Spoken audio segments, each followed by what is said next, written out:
Okay, good afternoon, everybody. We are going to start, if that's all right, and can ask you to find a comfortable seat. We are connected online as well, so actually probably a lot of people who would like to be here today, but unfortunate circumstances have changed some of our plans. Very good. Okay, thank you very much.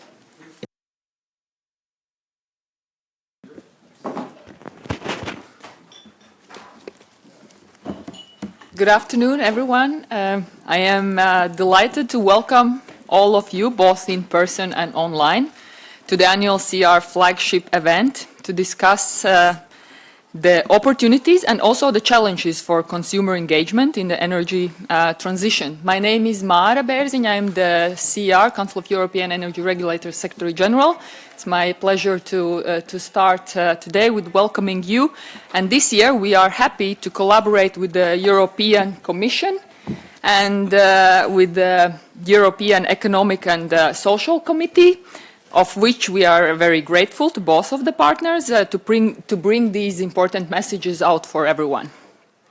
CEER believes that consumers should always be placed at the center of the energy markets with consumer-centric dynamic regulation, empowering consumers to actively contribute and to benefit from flexible energy system, ensuring that consumer rights are promoted and protected whilst delivering on the EU's sustainability and climate targets is our key priority and also reflected in our CEER BEUC 2030 vision for energy consumers, which is also integral part of our CEER strategy from 2022 and onwards. I would like to use this opportunity and attention of yours to highlight also the CEER BEUC vision, which sets our 6 core principles that are affordability, simplicity, protection, inclusiveness, reliability, and empowerment. These key principles are relevant, and we will also delve into those principles today during the conference. Now, let me introduce the specific topics we will explore across 3 dedicated sessions of today's conference. Our goal is to raise consumer awareness about opportunities and participation in the energy transition, address the challenges faced by vulnerable consumers in accessing the energy sharing schemes that might be complex these days, and energy communities, and offer regulators also a comprehensive assessment of the barriers and also the solutions of implementing these different initiatives. The key discussion topics will include energy sharing, individual self-consumption, demand-side response, energy communities. We will look into the case study examples illustrating vulnerable consumers, access to energy sharing schemes, and energy communities' access to energy sharing schemes as well. And finally, we will look into NRA's, national regulatory authorities, challenges in implementing those schemes and the solutions for energy sharing and energy communities and how to overcome these barriers. CEER has recently published a report that will be discussed also over the sessions today about the regulatory and consumer considerations for decentralized energy opportunities, which is a guide in most of our sessions today and the agenda of today. The acceleration of the deployment of renewables and of the electrification of consumption has meant new challenges and opportunities for the electricity system. New actors and activities, such as self-consumers, both individual and collective, and energy communities appear as enablers to the rapid development of distributed energy resources, which also requires considerations of the impact of the market, networks, and energy as overall energy system. Energy sharing and forms of community energy can help to spread of a new energy culture and make people more aware of their role in the energy transition. It is a bottom-up approach, more inclusive than others, and that is able to stimulate new investments or bring together small investors and citizens. This approach may also represent a new way to help relieve energy poverty. Therefore, the key idea behind the concept of energy sharing and energy communities should be that they are not islands or isolated from the system, but on the contrary, they should be at the base of well-functioning energy sector by providing new services and benefits, especially offering a variety of flexibility services. The regulatory framework has an important part to play in providing the building blocks for these outcomes, since some of these concepts also carry a risk to create islands isolated from the whole system. It is therefore important to bear in mind the effects of these concepts on the system as a whole. I hope and I wish you all to have an engaging and insightful discussions today. Thank you all for being part of this event today online and also in person. I wish you a good conference. Thank you.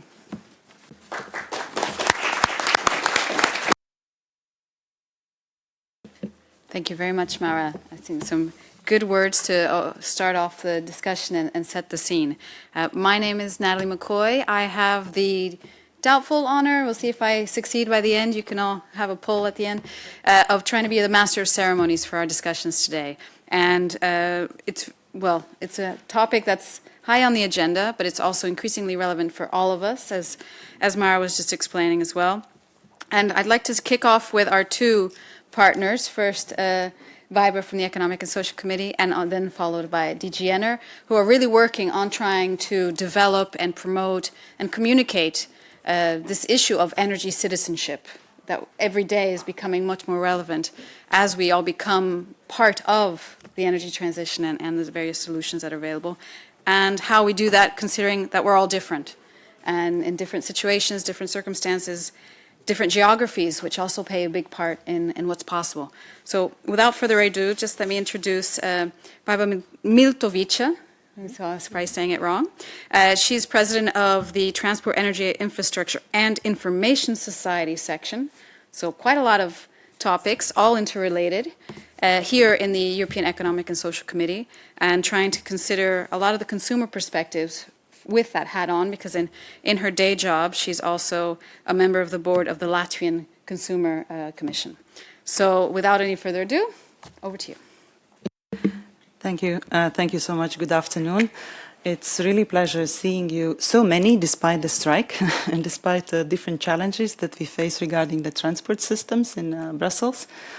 Yes, indeed, I'm not only working here in European Economic and Social Committee, which is a house of civil society organizations. 329 civil society organizations come here for plenary sessions and working groups, and one of the section working on the specific topic related to the energy is a section for transport, energy, infrastructure and information society. But I also work for National Latvian Association for Consumer Protection, which is part of the BIUC, and BIUC is also among us, so it's really a pleasure. I would like to also thank our commissioner, commission representative from DG Energy, Alexandra Ulzurun. Thank you so much. And lately we already contacted a lot. And regarding citizen energy package, I'm sure we will be delivering opinions and many other work that will be related to that. And therefore, today's CEER seminar, I must say, is core issue. So Mara, thank you for putting the topic that is really topic of the 2025. Prosumerism and energy communities. Let me go a bit deeper what EESC has been doing and what are important for us. So for many years we were already placing important topic of citizens at the center of the energy transition. We always thought that this is so important and vital. We were dedicating for every year the energy poverty and affordability conferences every year, and also this year, 11th of June, we will be pleased in cooperation with DG Energy to co-organize this event again and again, and also monitoring the situation and looking at what are the problems citizens face with and what are the tendencies.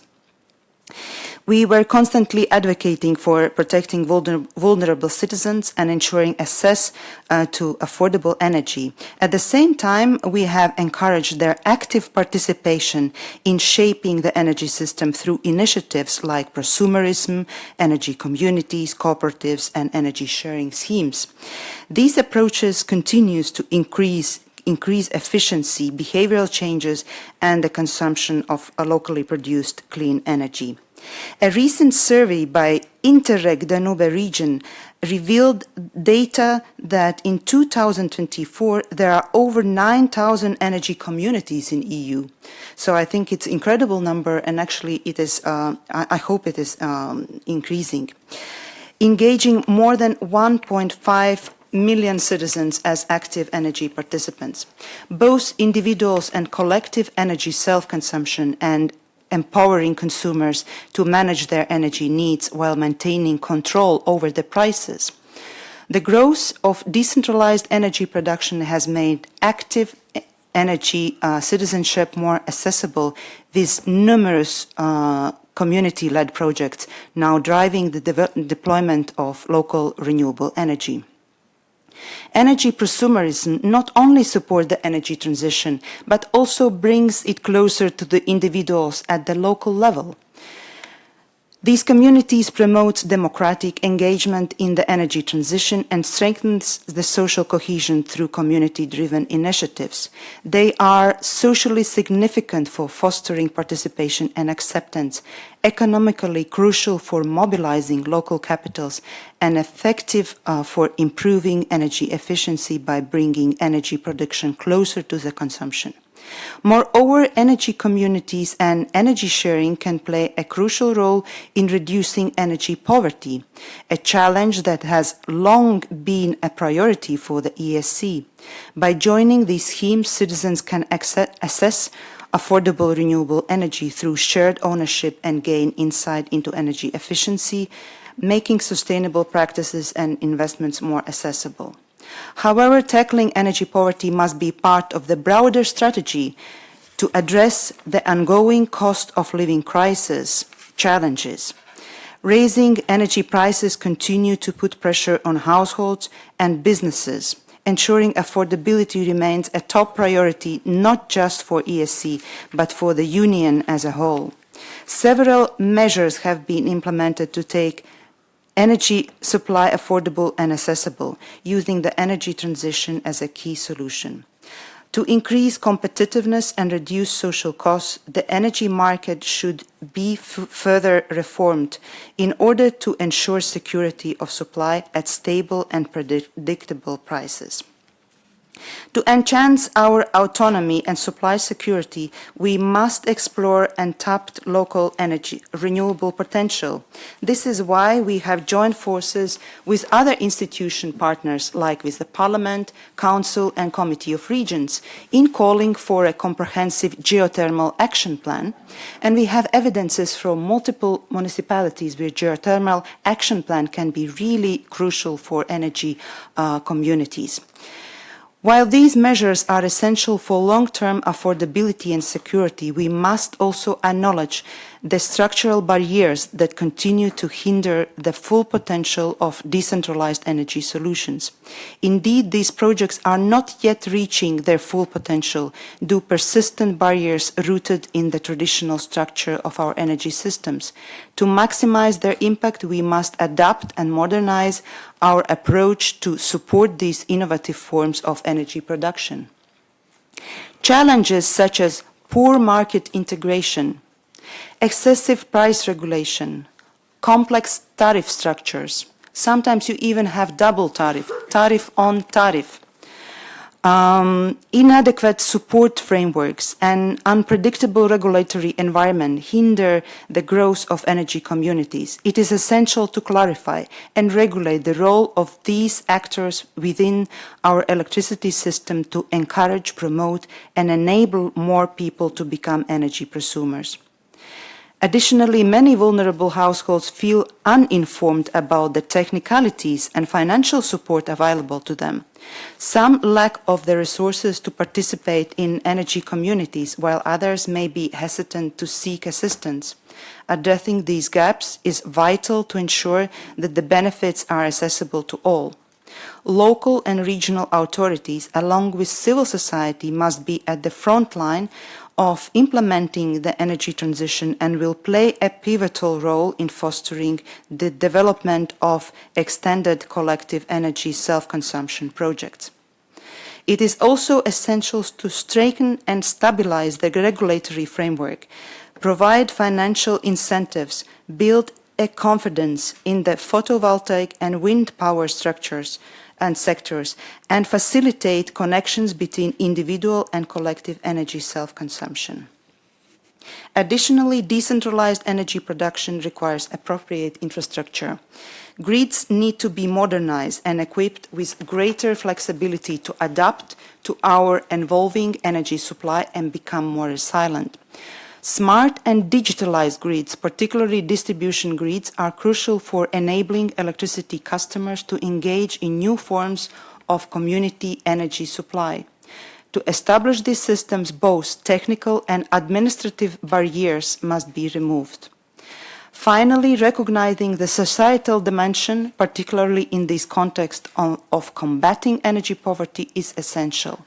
Supporting even the most vulnerable consumers to generate and use their own energy or participate in energy sharing schemes can help reduce the social divide. I was glad to see that CEER recent report on decentralized energy opportunities highlights the same concerns we have been raising. Identifying these common barriers gives us a chance to work together on practical recommendations for tackling them better. What we need to do this year, and of course I need to mention upcoming citizens' energy package that I already mentioned. So committee considers that citizen engagement is a central issue in our evolving energy systems and therefore welcomes the European Commission plans to propose citizen energy package later this year. This initiative is a key component of the Affordable Energy Action Plan, is set to enhance public participation in energy transition while strengthening also the social dimension of the energy union. We are committed to collaborate and we will continue throughout our opinions and to reply to European Commission referrals.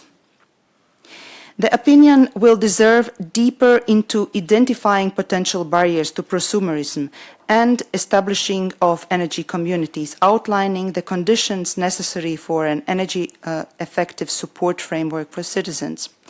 For future, these discussions, this year edition of Annual Conference on Affordable Energy, we are really inviting each and everyone to join us 11th of June. By addressing structural challenges such as energy poverty and fostering consumer-driven solutions, the Affordable Energy Action Plan and previously mentioned Citizen Energy Package present an opportunity to create a fairer and more resilient energy systems. Throughout our ongoing work, including our opinion and conference discussions, we aim to ensure that citizens and civil society organizations can also actively participate and engage in this process. So I warmly welcome you 11th of June. Please join us through EESC, and of course we will send direct invitations to you to come and to actively participate. So I really hope that we will have a very fruitful day in next also panel discussions, and we will continue cooperating with each and every one of you. Thank you.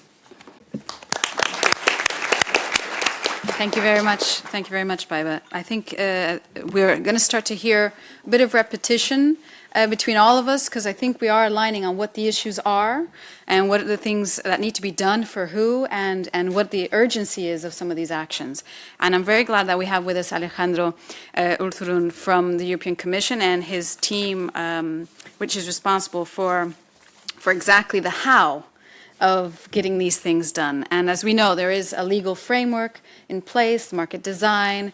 There's also now initiatives, an action plan, a coming package. So there's lots happening. And with Alejandro and his team, they're really working every day to supporting not just putting out there legislation, but helping us deliver it, implement, and make it work. And I think that's the important part. It's a continuing process, and we all get to contribute and give feedback of real-life experience and real-life challenges. And hopefully today's workshop will be another contribution in that direction. So I hand over to you, Alejandro.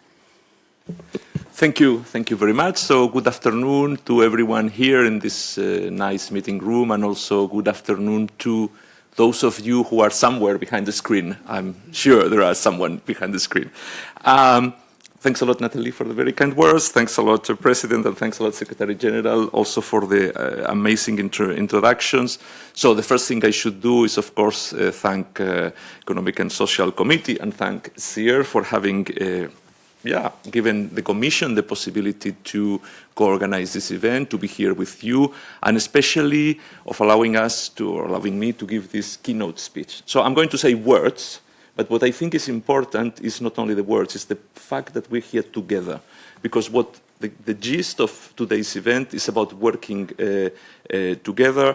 Baiba, you said it is about teamwork. Everybody has to chip in to achieve all the different objectives of the just transition, and in particular those related to consumers. And that goes from EU institutions to regulators, to national authorities, to consumer organizations, and to regional authorities, as you were saying. So there's a lot of people willing to work together, and I think that seeing us together, it's already a first good step. Of course, it's nice to be keen on working together, but it won't be very efficient if we don't know on which we're working together. So we need to make sure that we're working together in the same direction, and that is the vision element. And I think, Mara, you mentioned it. So we have a policy framework here: affordability, sustainability, security. We know those big principles. I think nobody disagrees on that. But yeah, how we go from there to actual results. And we don't have like a lot of time to achieve those results. So I think this is the objective of today's meeting, among others. So, voila, let me go a little bit into what is in the menu for today. And again, I will try to be brief, because I think that the scene has been said very well by Baiba and Mara. So today, in particular, we're focusing on three elements that are key for the energy transition: self-consumption, demand response, and energy communities. And they are very important to deliver what we call a value proposition for consumers to get engaged in the energy transition. Now, what this value proposition means? Value proposition is a little bit of a Brussels term, but basically what it means is that we need to do things which are practical for energy consumers, that they see the point, that what we do here every day in Brussels, has a value for the people who are there using energy, paying for energy, and so on. So we need to make sure that what we do, that the policies and the projects that we do allow for tangible participation of citizens and local communities, and that they provide benefits which can be shared with citizens and local communities. And I should say by all citizens and all local communities, because inclusivity is one of the key elements here, which you both have mentioned in your introductions as well. And without that, we wouldn't be going anywhere, because there will not be public acceptance for the transition, and we know that this is one of the key elements to move forward. And here, too often, unfortunately, we still have projects and sometimes even policies which seem a little bit top-down, imposed from the top, and they disregard a little bit what are the challenges on the ground, the barriers, which were also mentioned there. So the good news is that the new College of commissioners of the European Commission, which took office in November, so a few months ago, together with the other institutions, in fact, with the other EU institutions. They are fully committed to tackle these challenges, in particular the three that I'm mentioning today, but of course in a much broader context, and to deliver concrete results, both in terms of legislative implementation and legislative delivery, but more importantly, results on the ground. So which is what we need to make a consumer-centered transition a reality. A transition which delivers affordable energy, which delivers energy security, and which delivers, as has been mentioned already, a stable regulatory framework, which allows the necessary investments to take place. We have been talking a lot about investments in the recent years, and those investments are fundamental for the competitiveness of the European industry, and of course for the well-being of our fellow citizens.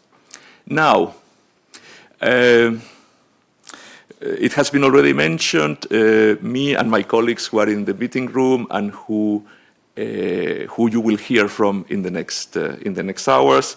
We have a very specific line of work to develop now, which has been already mentioned, which is the Citizens' Energy Package. So let me say a few words there in this respect, and let me put energy communities, citizens, in this broader picture. So the broader picture, actually, I don't need to give you many details on, because you have been following EU business attentively, and you have seen that very recently the Commission has put forward the Clean Industrial Deal, and together with that, the Affordability for Energy Action Plan that President Mitrovica mentioned in her introduction.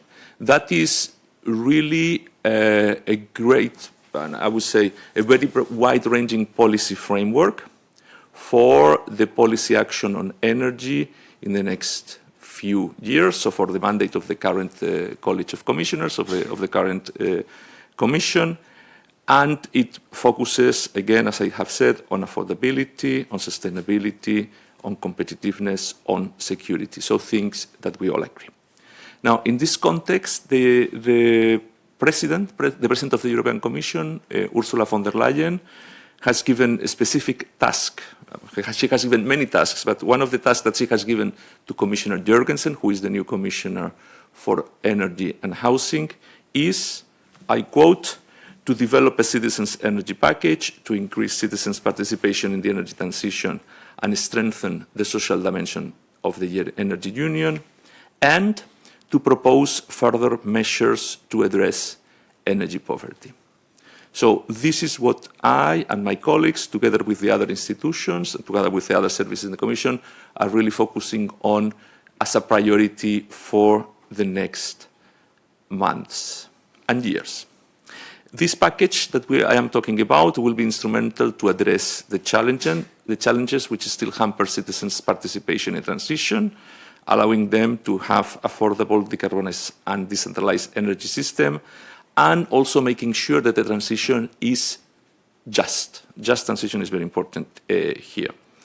And as mentioned by President Mitrovica, the package will identify the key terms and conditions of a citizen's role to enable a just transition based on principles of free market competition, sustainability, and affordability. The package will have a twofold objective.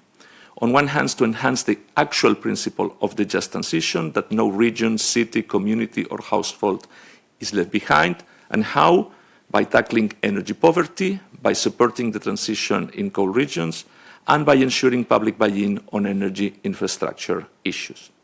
On the other hand, with the package, we will try to facilitate the smooth and coherent transposition and implementation of EU rules, and also to inform, build trust, and provide technical assistance and financing to make it affordable and easy for all consumers to be part of the market and actively participate in it.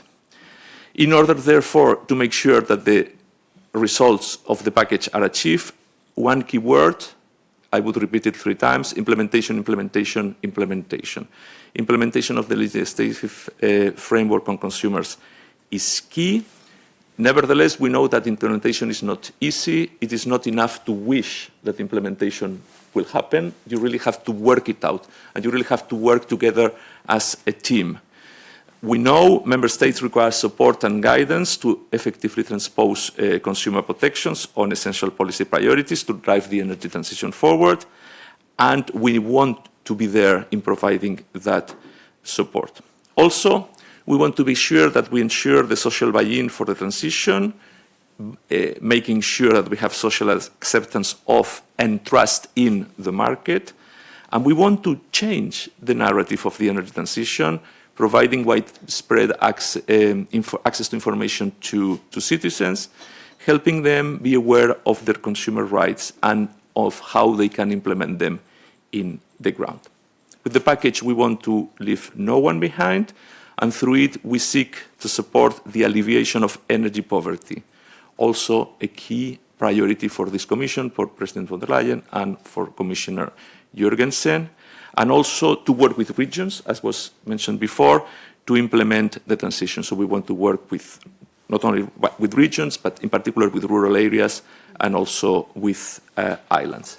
All in all, the package is for us an enabler for activating citizens, whether individually or collectively, through energy communities so that they can benefit from the transition, and this can be done through a number of innovative services such as energy sharing, demand responses, smart technologies and digitalization, so that they can manage their own production and consumption in a way which leads to financial rewards and lower costs. So, just then to say a couple of words on the specific of the three pillars for today's discussions. Energy communities, a key pillar of the package, as I have said, and it will consist of a comprehensive set of measures to overcome financial and technical constraints and accelerate the development of the communities themselves. One key element there is implementation of the legislative framework, which was already introduced in 2018, yet the full transposition is still ongoing in many member states, and we're in 2025, okay? With the Fit for 55 package, new provisions were introduced to empower communities' activities in heating and cooling, building renovations and energy efficiency. We had, as Natalie has mentioned, the reformed electricity market design, furthermore put in place a number of new elements for the enabling energy communities and the sharing of energies. Therefore, I think it is clear that we, not only the Commission, but all of us who are here in this meeting, we need to continue to work with member states to make sure that all these things that I have very quickly hinted at become a reality. They are implemented. And to do this, what is important is also to speak with stakeholders on the ground, identifying barriers for the energy communities, and we are really keen on this element of communication. Through the plan, we expect the growth of energy communities across the EU to continue in what is already a quite encouraging path. There is a lot of potential here, which we have managed to bring to the attention of the Commissioner for Energy. The potential, the estimated potential suggests that by 2050, 37% of energy produced by energy citizens can be coming from collective projects like energy communities. And to do that, we have a number of tools specifically. Recently, we have kicked off two new initiatives, the Citizens Energy Advisory Hub and the Energy Communities Facility, to provide assistance and to seed funding to energy communities across Europe. Then, guidance on energy sharing. We need commitment to making energy sharing an integral part of the energy system. This is a very innovative activity, so there is no roadmap. And in order to ensure a standardized approach across the EU, we are developing, as part of the package, guidance on energy sharing. And then when it comes to demand-side flexibility, it should be actively promoted in retail markets through offers that rewards consumers and industries for their participation. Clear and financial attractive incentives are very important for driving this engagement. In order to support participation, there must be a clear range of choices supported by the right tools and information. And we have a mandate here by the Affordable Energy Action Plan to develop such guidance on remuneration of flexibility in retail contracts. And now, You will be very happy to hear that my speech is almost finalizing, so I have just a few words to say. We, all of us who are here, but I think also you together, we want to put the consumer, the energy consumer, at the center of the new policy cycle. We are looking at ways in which we can ensure that teamwork with member states and with everyone else can effectively happen to implement legislation and for local actors to reach communities and consumers. And we don't intend to do that alone. We intend to do that with you. So the topics of today's discussion are really very timely in that effort for implementation. Active energy citizenship, which has been mentioned already in the introduction. Citizenship, energy citizenship, be it collectively or individually, is key for unlocking the benefits of the energy transition. Without them, we will not actually achieve a just transition, and this is the key objective for which we are working. All together, we count on you. Thank you very much. Thank you. Thank you very much. As we expected, some very interesting reflections about the how and when we can help each other to deliver these things in practice. While we do a very quick set change for the next session, we have a Slido question for everybody here and online. We'll put up the QR code in a moment. Thanks a lot. And a quick question, it's $1 million question. I'm not handing out $1 million for the right answer because I don't think there is one, but we're interested to see what you think and allow you a few seconds to give us your view. Okay. For those of you online, just to mention that you can also provide us questions on the very Slido. We'll be uploading or updating the QR code as we go through the afternoon, but if you have questions for our panelists, please just put them into the Slido, and we will monitor and try to take them up as we reach the various Q&A moments. Okay?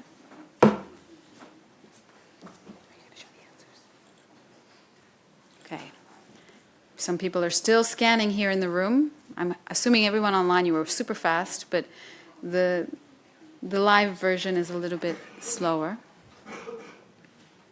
So just give another moment for everybody to give us their 2 cents. Okay, in the meantime, my panel members, if you could join us, Louise, Roland, Sven. I thought a scene was looking a bit empty. Suddenly I realized I was up here alone. Very good.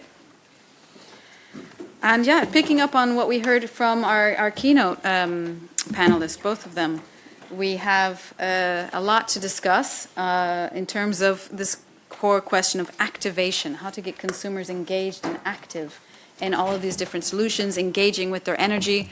I think we've seen in this action plan that was published a few weeks ago, this intention, and I think it's very welcome, to make some structural changes to the system, to make things work better overall so that it simplifies life for consumers, so that it leads to more affordability.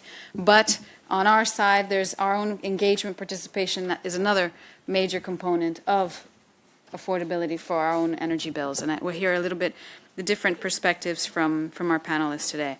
We see now the results of everybody's, well, it's still changing. So people are still 44, 46, a few people still tapping in their vote, as it were. Which of these different initiative schemes, solutions, approaches have the highest potential in terms of affordability and resilience? And it is a mix. Demand response is coming out very high, as opposed to more structured schemes and arrangements. So I think that'll be interesting to pick up with the panel members as we go through. But interesting. We'll leave this open a little while, and then we can come back to it at the Q&A. So feel free to continue voting. And in the meantime, we'll kick off our session. All right? So very briefly, you may already have Googled all of the people here with us today. But just to give you a brief introduction, we will have a bit of a panel format. So we'll get a question for each of our panelists, a little bit of a discussion, a second round of questions, and then open it up to all of you to get your thoughts as well. And starting, furthest on the left, on my left, stage right, we have Roland Tussle. I'm going to say that wrong. Tual. And he is from Rescoop, who I think we've become familiar with over the last few years as we've become more and more involved in energy community initiatives and as they take off the ground. So the European Federation of Renewable Energy Cooperatives. And he'll tell us a bit about how the experience is going so far for these structures, even though we have a legal framework already mostly transposed across Europe.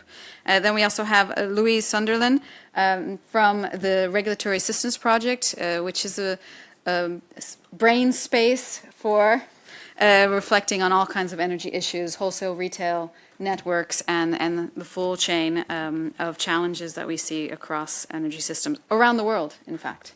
They're present everywhere. And finally, but not least, Sven Van Elst, also doing very interesting work here in Belgium, social housing projects, bringing energy and renewable energy to the residents and how that's working and the different issues that they encounter as they try to get that off the ground here over the last couple of years. So without any further ado, maybe I'll kick off with an opening question, opening salvo. For Louise, you've recently done some work on demand response issues at RAP, and from what you've been looking at in the different reflections you've had with your colleagues, what, in your view, are some of the benefits, as we've seen the high score for demand response, what are the benefits that this functionality, if you will, can bring to consumers, and how can we engage people into participating? Yeah, thanks very much. I think from the Slido, I think demand response, when we last saw it, was coming out top, so it's great to start with that. I think there are lots of benefits to demand response based on the system. Of course, I think this is the one benefit that we're most familiar with a flexible system that whereby generation and demand can engage with each other in a kind of dance is going to be the most cost-effective system overall. So I think that's been well known for a long time. In the crisis, of course, I think we really saw the power of demand response to bring down peak, and that's when we're using most gas. So I think for the system overall, it's really, really clear. I think what's becoming more evident now, though, are the direct benefits to individual household consumers. And the way I like to kind of coin it is that, you know, we have this new tool now. When we use energy, joins how much energy we're using to define how much we're paying in our bill. So when you're thinking about bringing affordability of energy, when you're thinking about energy poverty alleviation, suddenly we have this new tool, which is to be able to move energy. So that's really, really significant, and therefore, you know, access cheaper prices. And just to reference an interesting study from BEUC of last year, actually, that looked at what the benefits to consumers, financial benefits to consumers operating a heat pump with a dynamic tariff, and they, I think, saw upward of around €450 a year in different countries, and figures higher than that as well. So the savings can be very, very real. Beyond that, then, of course, when your bills can be reduced for operating some of these devices, and that really helps electrification. So it helps the total cost of ownership of things like heat pumps and electric vehicles. And the last thing I'll say on the benefits is the really important one, which is around comfort. And I think we're definitely seeing these in some of the existing offers and programs, particularly around the operation of electric heating, which historically hasn't been associated with very high comfort levels, particularly overnight kind of storage heating. But actually the more flexible remote control of those heating devices that we're seeing, we can really see some really high results in terms of increased comfort. So those are the kind of benefits. How people can engage in those benefits. Now we're convinced, hopefully we're convinced. How do people engage? We, at the end of last year, did a review of all of the time-varying offers and tariffs on the market. And I won't go into sort of where they are, and you can go onto the website and look at that. But actually the really interesting thing was, number one, that they are growing, particularly in the kind of very dynamic end of that market. But what's perhaps more interesting than the fact that there are more and more offers on the market is that the very sort of dynamic tariffs, so the tariffs that are most sort of flexible, responding to markets, are more and more, in fact, most are offered alongside some form of control. So whether it's something simple like an app, all the way through to an app, some automation, maybe even a technology like your smart charger for your EV. So these offers are being kind of bundled with the way to move our energy. In addition, so not just sort of pricing and then hoping people can respond, but actually helping people to respond to those prices. In addition to that, we're also seeing some offers being divided up by end use. So rather than asking people to expose their whole electricity use at home, even the inflexible elements of that electricity use to the price, might just be offering a tariff for your heat pump or your EV use. And so those are, I think, really interesting trends to illustrate the ways in which people are being encouraged to engage. Well, that is a lot of questions already popping up in my mind, but let's see a different example, a different solution, and we can jump into perhaps directly into the more formal idea of an energy community, as we've seen defined by the European legislation. And nobody better than Rescoop to tell us a bit more how that's going forward. And it's a similar question, what role can these communities have in helping with affordability? And even energy resilience now is also the issue of the day. And how can they contribute to that result as well? For the system and for the consumers themselves, of course. Sure. I think first, there's been a recent episode which has demonstrated the added value of energy communities. That's during the high prices that we've seen in 2023. We've seen in several places energy communities acting as a shield towards these high prices in front of their consumers. So we have very tangible examples, like here in Belgium, you have a cooperative retailer, which is called CEER in Wallonia. They've made a cap to their retail prices during these very high prices where everything was skyrocketing, including here in Brussels. I guess all of us remember it. And we have similar example in Flanders. EcoPower has put in place similar practices. So that's for energy communities who are in direct touch with their members, who are doing retail or energy sharing, by the way. But coming back to the more traditional activities of energy communities, the one who are producers, because the vast majority of these energy communities, they are still producers. Think about these big turbines made by association in the countryside or rooftop on public buildings, PV. So here, even without this direct link to consumers, we have different studies in the UK, in Germany, in Denmark, which demonstrate that the impact of these local projects are 2 to 8 times more the ones of traditional projects. So, and that's easily understandable to the extent that a traditional project would benefit the community, let's say, by the tax from the municipality, also the rent that will stay in the local economy. Whereas on the top of this, a local community will also use local services, and so there's a direct job, employment, economy impact of these energy communities.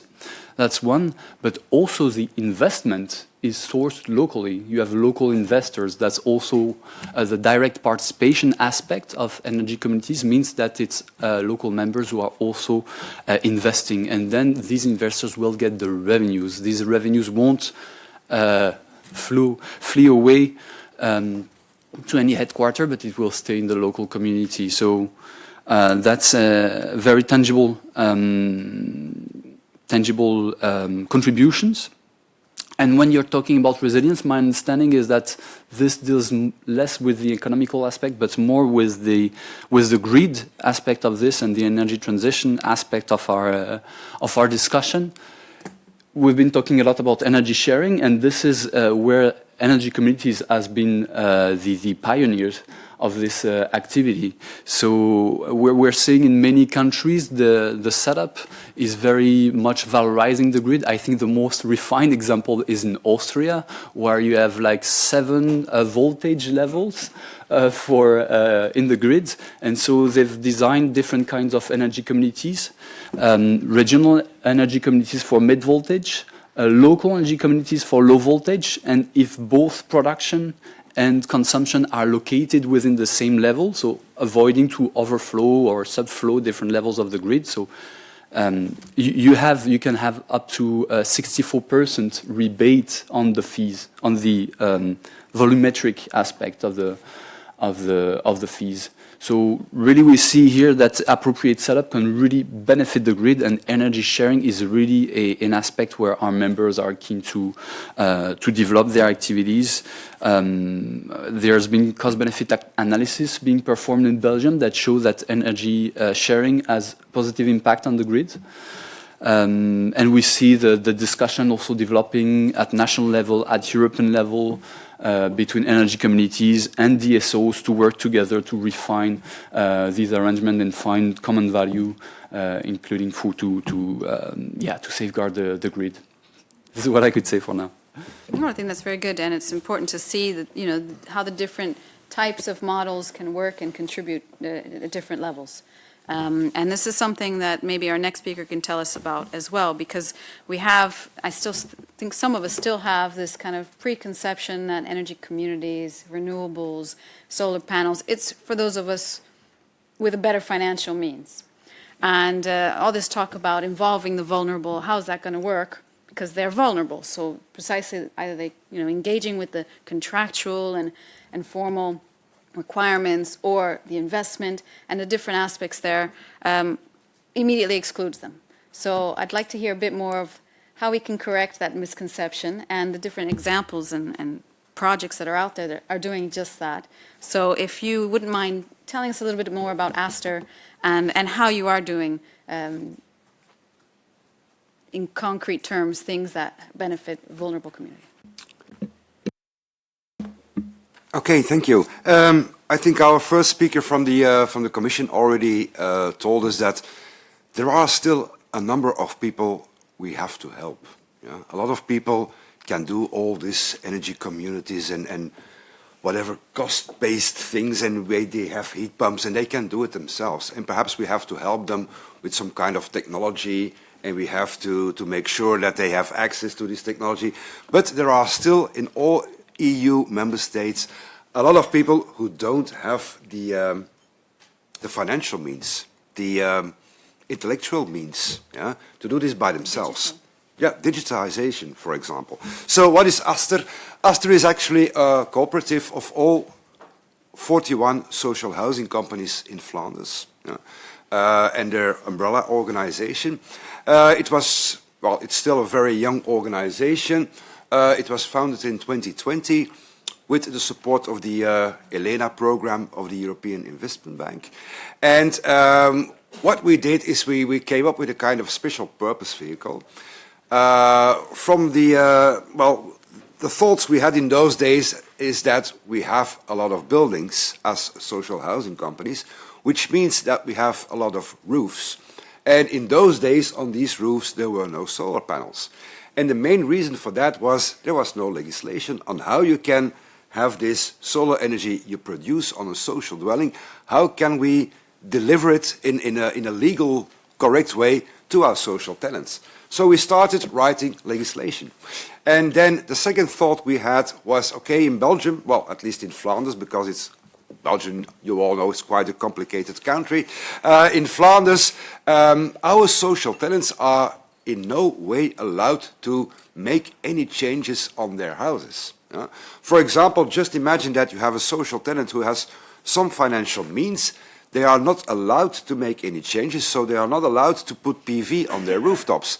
If they do so, we will again tear them apart, yeah, break them down. So that was our second thought.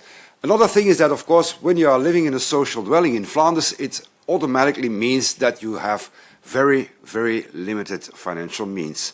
So we said we should come up with a model where people can have access to sustainability, to green energy, but without making any investments themselves. So we came up with an idea, and that's what we in the meantime call the Aster model. Model is Dutch, the Aster model. And we went to a private bank and we said, okay, we think we can install something like, I don't know, 400,000 PV panels in Flanders on social dwellings. We think it will cost 155 million euros. Please give us the money. Well, it was a bit more complicated than that. But we became operational in 2022. So that's approximately almost 3 years ago. And in the meantime, we have been able to install 13,000 residential PV installations on social dwellings, a total of almost 55 megawatt peak. And the energy we produce as social housing companies, it's all without subsidies. That's very important for us. No subsidies from the Flemish government or whoever. It's all bank loans. So, which means that we must have a business model well, we have to pay back these loans in the end, in 20 years' time, of course. But no investment for the people who are living in the social dwellings. They pay very low prices for the self-consumption. The rest of the energy is right now injected into the grid, sold by Aster in the name of the social housing companies. But there are still some ideas about the future. Okay. Yeah, really very interesting project, and good to see that it's taking off and that you found a business model to make it viable. And I think that's important for all of us to be aware that such things are possible. Indeed. Maybe picking up then on the examples that we've just heard from the floor and opening it up to the three of you again. Maybe now the other side of the coin in terms of challenges, if I can say. Energy communities, you mentioned they shielded consumers, because they had their own energy production, so it was easier to shield them. But we've also heard a lot so far this afternoon about flexibility, participation, shifting, which is a demand response perspective, shifting consumers, contributing to the system become more sustainable, more resilient, and avoiding, if it were, other bigger investments that might be needed, and some will still be needed anyway. What can be some barriers to the engagement of communities in more flexibility, in giving back to the system, and that level of interaction outside of the members? So related to energy communities, there are very different aspects you could talk about. First, the very basics. I think it will. The member from the Commission reminded us that the initial frameworks from 2018 were still not there. So that's one. Also, it's a bit of a wild west outside. It's getting a bit better, but people using the term of energy communities, providing energy sharing, but without any engagement aspect, without any of the 4 criteria of energy communities, this is still very unclear in the market level, and so you won't get all the benefits I was mentioning. Like, energy communities are not don't have profit as a main driver. This is the legislation, and this is why they shield their members against these prices, because the shareholders are also the members and they benefit from the services. So should it be reduced dividends or should it be reduced bills? We're talking about the same people. So in that sense, this confusion about who's providing the energy sharing, is it an energy community, is it a conventional partner, it makes a lot of sense to clarify the things. And when it comes to the grid aspect of things, one of the main barriers that our members are facing right now is access to the grid. So for any kind of projects, should it be simple production, retail, energy sharing. And so in that view, first, our members are very keen to have a privileged access, because we're talking really about first, minimum volumes in terms of, like, the most successful energy community in Belgium is 70,000 members. That's a big retailers, and that's a big one in Europe. Like, the bigger ones have 200,000 clients. So these are the volumes we're talking about. I'm talking about the giants in the sector. So energy communities represent very low volumes, but right now they have difficult access to the grids. That's the main difficulty. And this opens a door towards the discussion with DSOs about how can we free up the space for energy community projects. And that's how we're getting into the energy sharing discussion. Okay, we have a project, we want it out of the ground, but there's no capacity. Maybe we can organize our members to consume it when needed. Tell us what is the right investment to make it work, and what are the benefits, so we can still have the sound business model around it, which is the basics for this. But the perspective is that one. Very important. And I think we have the EU DSO entity with us in the last session on the regulatory barriers and the system itself and what needs to get done. So we take that question away for them later on, if they're probably in the room. There is, sorry, put them on the spot later. But going back maybe more basic in terms of challenges, for consumers to set up an energy community. You mentioned, and we already heard from Alejandro, we have to implement the provisions that are there, and we have quite a definition of and conditions for energy communities to be set up. What do you think are, now that we've had a few years of practice, some real-life barriers to keep in mind when you're trying to set up an energy community? This is something we also tried to address in our new paper that we published last week, and it's good to know if we picked up on the right ideas or if there's even more out there that we haven't come across. So my colleagues have been reading this more in depth, and I'm project manager, so I'm not too much into policy. Still, this paper was high on the agenda of my colleagues with positive remarks. So I think, and this is the role of regulators according to the legislation. So this is also very welcome, but also different countries come with different environments. So in the Netherlands, for example, there are thousands of these small energy communities producing renewables. It's different than France, for instance, where you have a big retailer and some that has a network around itself to produce locally. And different countries come with different setup. But we have a variety of issues right now. Should it be around the clear definitions that are needed for energy communities, and also appropriate management and monitoring of who registering as an energy community. I have examples still from Belgium because I'm more connected here where I live for 12 years. But in Flanders, you can register yourself as an energy community.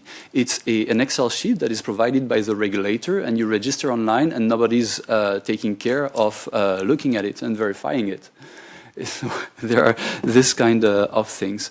But then I think we've touched upon right things, like different entities can join energy communities.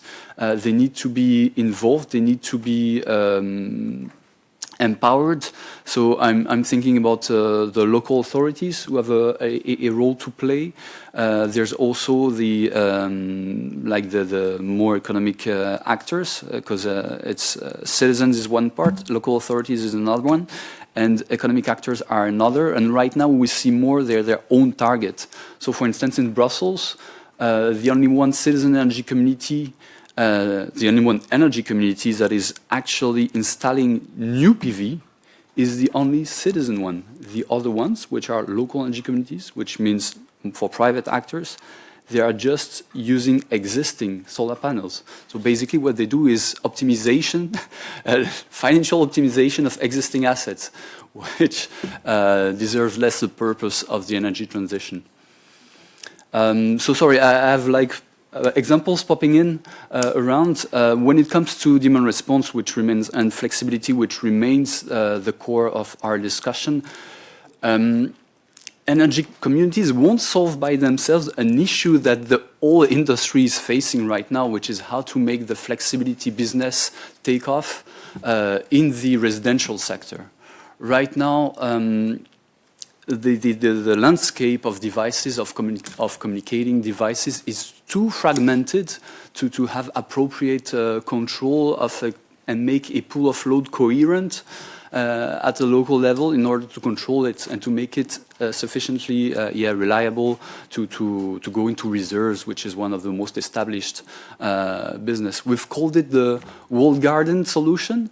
Indeed, communication has improved around in the connected devices, but a lot of manufacturers are still keeping the client, their customers, captive of their own solution. So if you have an SMA panel, it's better to have SMA batteries to go with it and to go full with one brand, because you ensure consistency and coherence of the solution. If you have, I don't know, a Huawei device, then this will not talk to the other one, and you'll have difficulty to control. So, and then if you want to do it at community level, it's dozens of assets that you have to make compatible one between the other, and it's unpractical right now. Absolutely. It sounds like the mobile phone saga all over again. But in fact, this is a question for Louise. I was thinking as well, like the demand response, the barriers, how to get people to actually be able to do these things. And it sounds like Roland's picked up on one of them already. Is that what you're finding? Yeah, I think it's absolutely right that I suppose when thinking about barriers for demand response, I would probably think mainly that sort of the headline is around risk.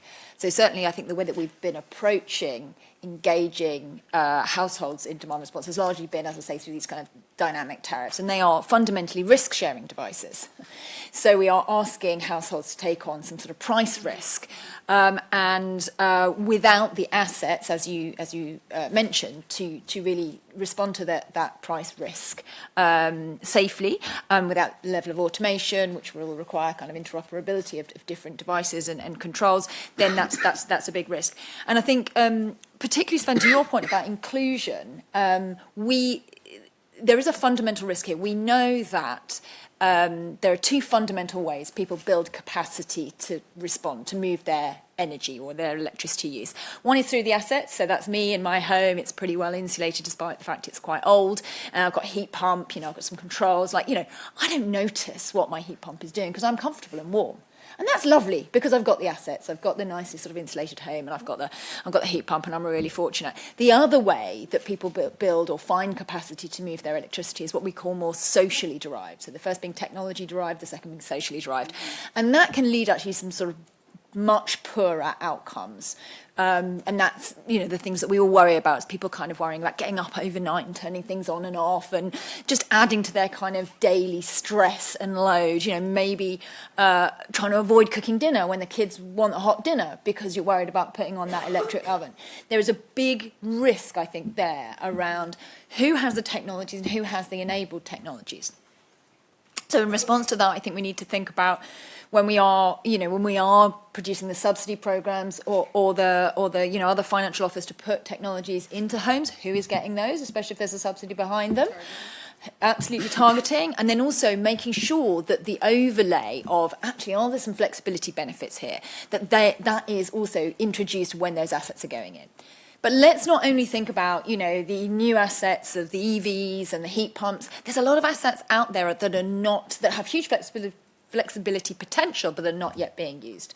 And the examples I always use are hot water tanks. There is a fantastic model from a social enterprise in Ireland that is basically has identified there's a huge fuel poverty problem, energy poverty problem in Ireland, and there is also a lot of surplus wind overnight.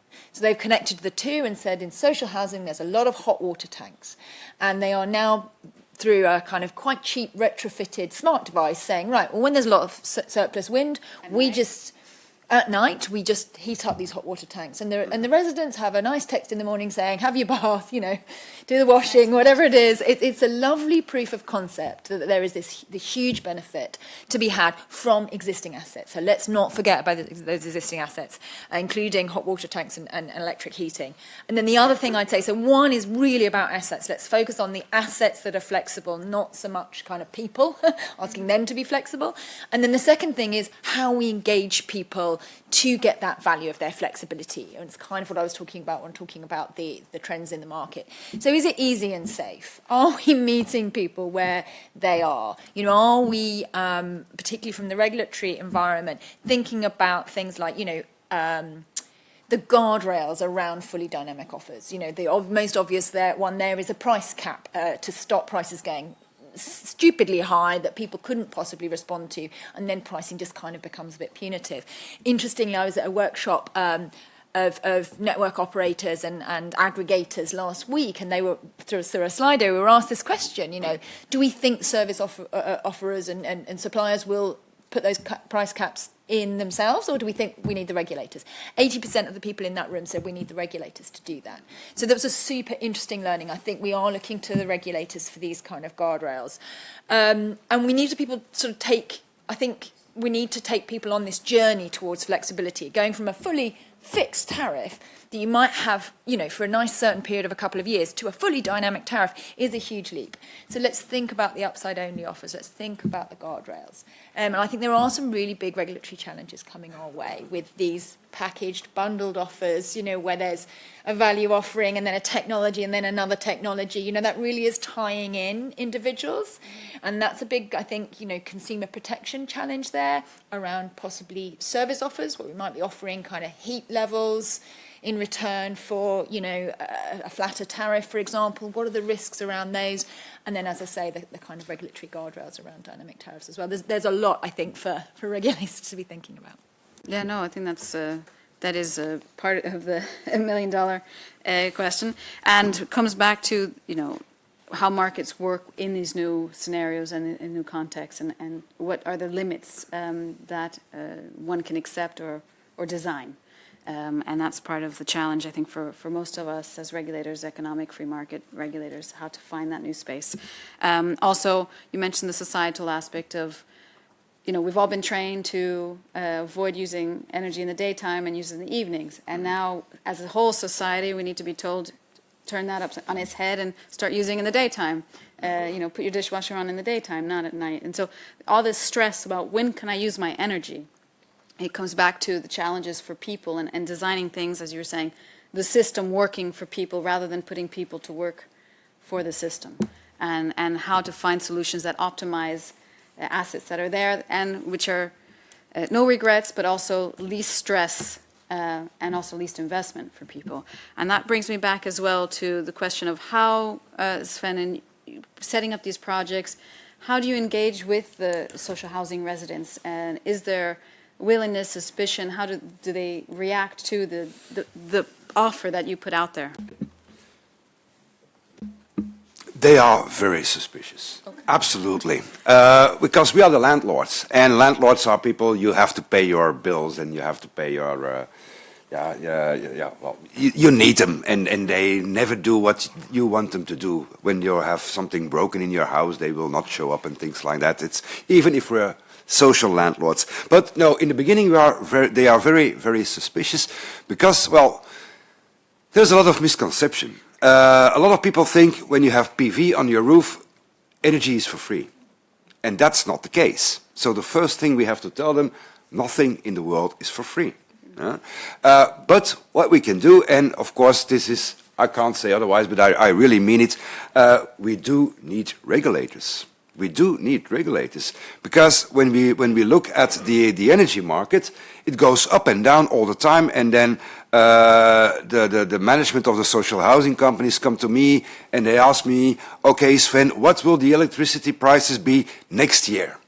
And I say, well, if I knew, it would mean that I had some glass bowl and that I could foresee the future, which is of course not the case. So I don't know. I can make assumptions and whatever. I can read newspapers, I can make analysis, but no, I don't know. And that's also the same for our social tenants. So in our case, in Flanders, it was the Flemish government that has decided to put a cap on the prices of self-consumed energy for the social tenants. We have a social tariff, like in many other member states, and they said, okay, we have to make sure if we want people to make use or to increase their self-usage, their self-consumption, we have to make sure that the price of this part of the electricity is always the lowest price you can find on the market. Yeah? So what they did, they took the social night tariff, and on top of that, they gave a reduction of 10%, which was absolutely a guarantee that it would always be the lowest price. So, and then now we, as social housing companies, we can go to our tenants and we can say, okay, in the past, remember at 10 o'clock in the evening, you put it on your washing machine or your dishwasher. Mm-hmm. Don't do it anymore. Yeah, do it when the sun is shining. And also very small things. Charge your phone during the day, not during when you go to bed, indeed. Yeah? It's just those small little things. And we have done a lot of efforts on communication. Yeah? We made some videos, and right now we have made these cartoons. Yeah? And we hand them over to each of the social tenants where we are installing. We have info sessions for the people, and we have to change their behavior. And that's also important, because one of the things is that we can change, well, we can at least try to change behavior, but on the other hand, and that's something I think energy communities might have problems with all these different Huawei and SMA and all these different technologies. In our case, we had a tender on the market, and we have one type of inverter, which means that we can control it. Yeah? So when there is too much energy, we just reduce the power. Yeah? And we make sure that people still have solar power available. But for Fluvius, our Flemish regulator, we are becoming a very interesting party. Yeah, operator. Yeah, we are becoming a very interesting partner, because we can say, for example, in this city or local area, we have some problems with the grid. They come to us and they say to us, "Can you reduce the power?" And right now we have some experiments on droop control, where we say tomorrow we are expecting a lot of sun from, I don't know, from 11 o'clock until 2 o'clock in the afternoon. And they come to us, and we reduce the power of our inverters, and there is no longer, that's perhaps a bit optimistic, but there are less problems with the grid. And then they like us. Yeah, because we help them. So we need each other. Yeah? But that's, of course, when you have a local energy community with all kinds of, it's quite difficult. We have only one type of inverter, and even then it's quite difficult to regulate it. Yeah? But we have some 12,000 inverters right now operational. So. Okay. Well, I think that's very important, the communication, the engagement, and explaining to build trust. And it always comes back to the building trust. I think that we see that along all types of retail market situations. I think maybe we try to open up, we still have a few minutes left, and see if anybody on the floor, online, would like to ask a question, because this is, it's a work in progress every day, figuring out how to engage with people, how to make things work, and how demand response can be beneficial for the citizens and for the system. Okay, I see one question here on the floor. Maybe I'll open up to the First Lady. Try again. Right now, maybe. Thank you. So the shield that protects consumer from signals, actually, that's a good thing in the case of a crisis, but it's not so much of a good thing in case when we need flexibility. And I'd like maybe all of you to elaborate a bit more on how energy communities can participate more in offering flexibility, because in the CEER paper we've seen that it's mostly used for self-balancing, which from a system perspective is suboptimal. And how do you imagine that this could be transformed in the benefit of the future of the system? Thank you. Should I start? Thanks for the question. As I said, it's not up to energy communities to fix the different flexibility markets for all market actors. I've been working on different projects together with energy communities from various countries. They're all super interested to work with flexibility, and for as many reasons as there are of business models around there. So you have these cooperative retailers who, of course, are very interested, should they own their own mean of production or buy on the market, to also match this together with their consumption members in their portfolio. So that's a clear business. We see energy sharing that is taking off. I was mentioning earlier on our Dutch friends. There, as I told you, there's many many small cooperatives. And one of the ideas is, because of these high prices, they were keen to kind of bring this produced energy to their members through a kind of retail offer, which goes in parallel with their discussion with the DSO about how to avoid this grid congestion, which are now making the 80% of the Dutch grid congested, as we all know. And have also discussions with our Belgian members who are discussing with ELIA about how to participate in reserves market. So in local flexibility markets would connect maybe. Yeah, of course. easier. One of the core concept that we've developed in my past project, which was called RISCOP VPP, it's pretty telling, was the one of multi-level optimization. The idea is most of the prosumers are the ones that are also more sensitive to the call of energy communities. So usually you may have solar panels or other devices installed locally. And so the community is there to provide a first value to optimize this locally, then to provide an optimization of the overall portfolio, should it be energy sharing or supply, and then check with the system operators what is the status of the grid, should it be providing congestion management services or reserve for the TSO, but of course, then again, the system needs to be in place. The project I've been working for 6 years with Spanish cooperative, and there the setup for residential devices to participate into reserves, which is still one of the most established market, is still not in place. It is still not in place. So our members, they are willing to explore. Most of them are SMEs, hence quite some barriers also in terms of means to explore innovative services, but the willingness is there because it's consistent with the objective of making the energy transition happen, making their own members consume their own renewable energy. Thank you very much. So the question of scale and aggregation to make the demand response or the participation in ancillary services and to contribute to alleviating congestion is critical. Yeah? But also the framework to allow access, as you were saying, for the different actors. So.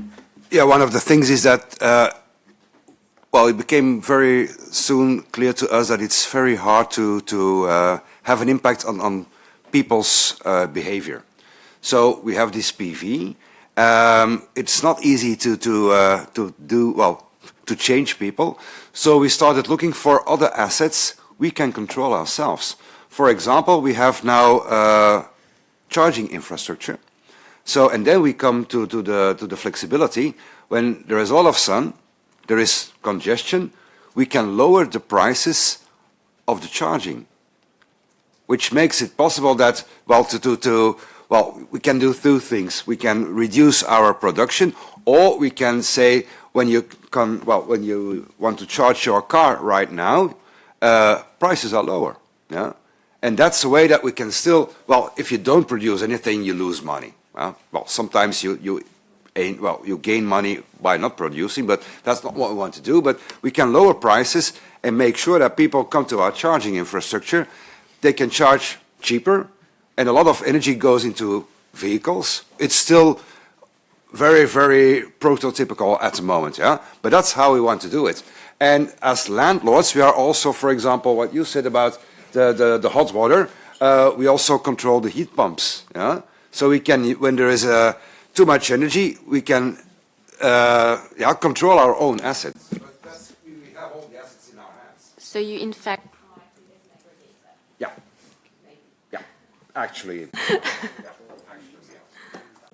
Very good. I think asset management and not wasting the energy you've produced, that's part of the game here. Well, it's not a game, but I didn't mean to suggest it was just fun and game. Sometimes it looks as if it's a game. And turning to a serious question we have online, I know we're almost out of time, but I did want to pick up on it. We've had a question here. Is there a problem with all the incidents of negative prices that we're seeing with more and more renewables in the market? And what can we do about that in terms of balancing the renewable energy, the market, maintaining an investment signal, for the renewables themselves, and this issue of cannibalization of future renewables because there's no signal to make any money, as it were, and to pay for the investment. So any thoughts from any of them? Maybe just one quick reaction, if any of you want to take it.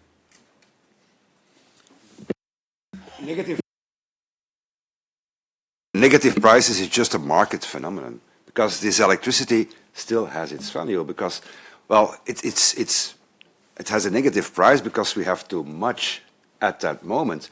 But if we can keep it and if we can deal with it in a smart way, it still has its value. So I think it's a very wrong signal to say to people there is something like a negative price. I don't think it's true. It's still it's valuable, but since we can't use it at that moment, it becomes a negative price. So we have to find ways or think about ways to store it in one way or to send it into another direction. And that's what we want to do. Right now, for example, we found out that approximately we can install PV installations on 1/3 of our social dwellings in Flanders, which means that we still have something like 100,000 families we can't help because they are living in multi-apartment buildings, whatever. So we can't give them PV. So what we want to do now is we want to make our own social energy company. Yeah? And people who have PV on their rooftops, they will always have the largest benefits. But what we want to do now is say, okay, if we have one PV installation, we actually have or we produce enough energy for 3 families. So we just launched a new tender, and we hope to conclude it by the end of this year, perhaps the beginning of next year, to make a kind of virtual community of people, not only social tenants, because our legislation says everybody can join the club, yeah, for free. Well, not for free, but without any obligation.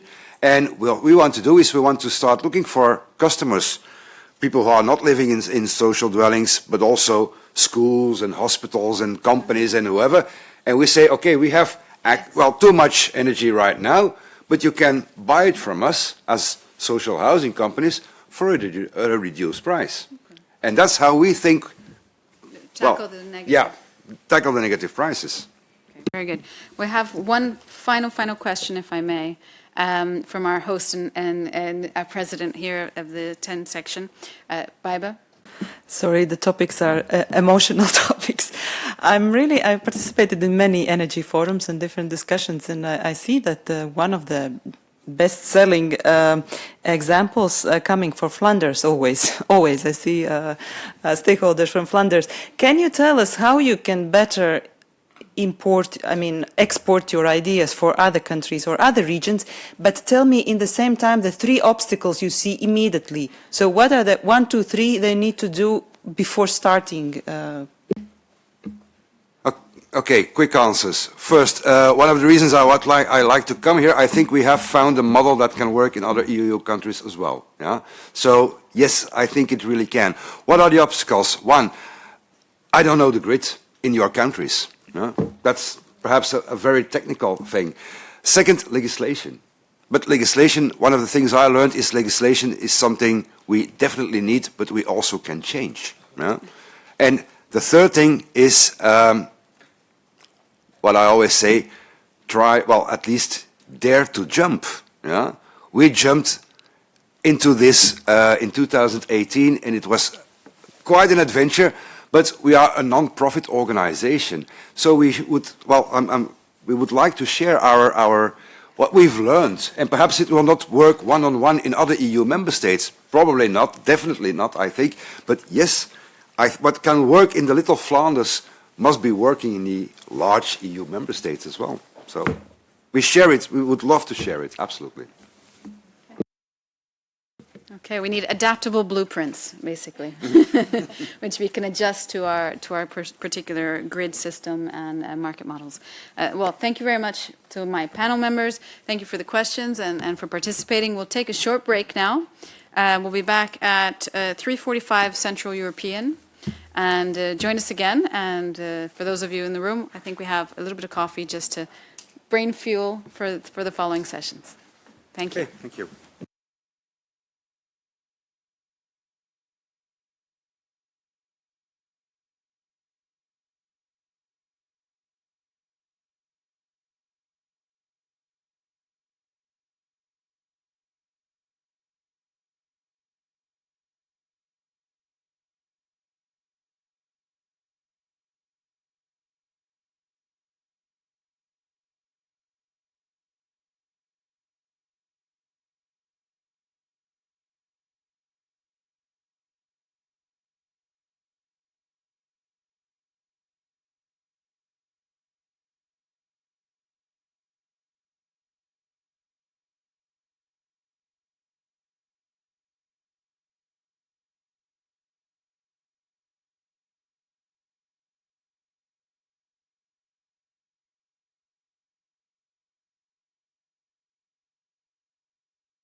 Okay, welcome back, everybody. Thank you for those of you who are still online. We have a lot more to discuss and a lot more to share with you. So hopefully you've got a coffee in hand. We've still sipping some of ours here on our side and with some Belgian chocolate, as you can imagine. But we have a very interesting session starting now, a little bit of real life to learn what's happening out there and what are the perspectives on the ground, as Alejandro was saying to us earlier. I will not be moderating this session. We'd be glad to hear, turn off the mic for a little while, but we will be steered by Dimitri Vergne. He is the head of the Energy, Transport and Sustainability team at BEUC, the European Consumers Association. So very much engaged in all of these questions, and he'll be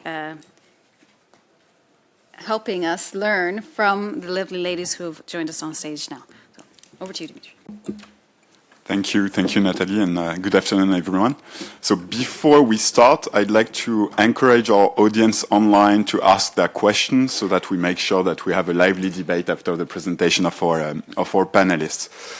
So yeah, the first panel, we heard quite a lot of good, concrete examples, actually. But this one, we're going to look more into the vulnerability aspect and how new practices such as energy communities, energy sharing, can help vulnerable people access to renewable energy. And we will hear from two or three panelists coming from two different organizations. First, we'll hear from the city of Baleña in Catalonia in Spain, Virginia and Laia, who will tell us about how they set up an energy community there and what it brought to vulnerable people there. And then we'll hear from Halina Jagielska from the European Youth Energy Network, and looking maybe at the specific challenges of young people in terms of a specific group, which vulnerabilities you need to address as well when talking about access to renewable energy. So without further ado, I'd like to give the floor to our Spanish colleagues. Virginia, the floor is yours. Thank you. Good afternoon. Thank you all for being here despite the strike. It is comforting to see so many people interested in the topic of renewable energies for vulnerable consumers. It has been a pleasure to listen to all the previous speakers about regulations and energy sharing initiatives. Being here and sharing all this knowledge among all of us can surely help us achieve our goals. We have brought a presentation and I will show you a few slides. We will try to be very quick, very fast. We come from Catalonia, from Baleña, an inland area 60 kilometers north of Barcelona. Ours is a rather small town of about 4,000 inhabitants. It is a village of working class people. The average income is below the average in Catalonia. I would like to tell you about our project, which is a renewable energy community, which we founded in our town, and we called it Baleña Sostenible. Baleña Sostenible means Baleña sustainable.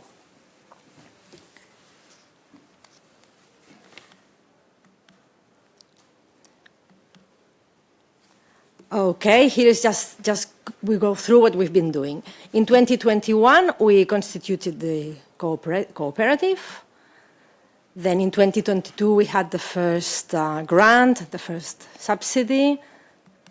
In 2023, we installed the first photovoltaic installation.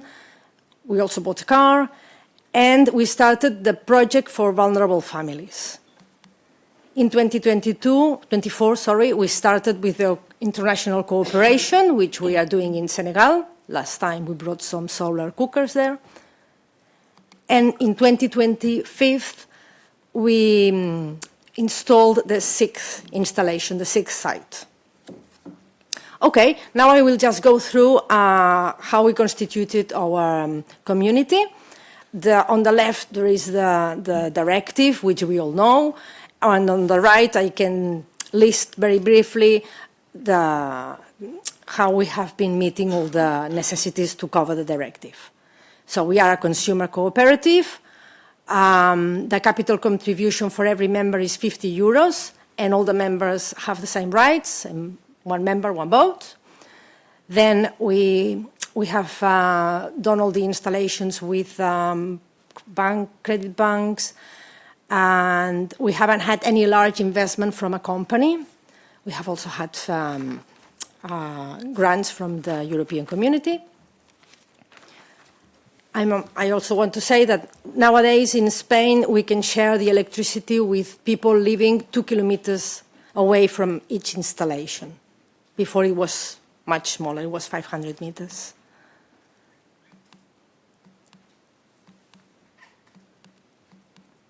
Okay, at the moment we have 190 members, which this represents 20% of the families in Balañá.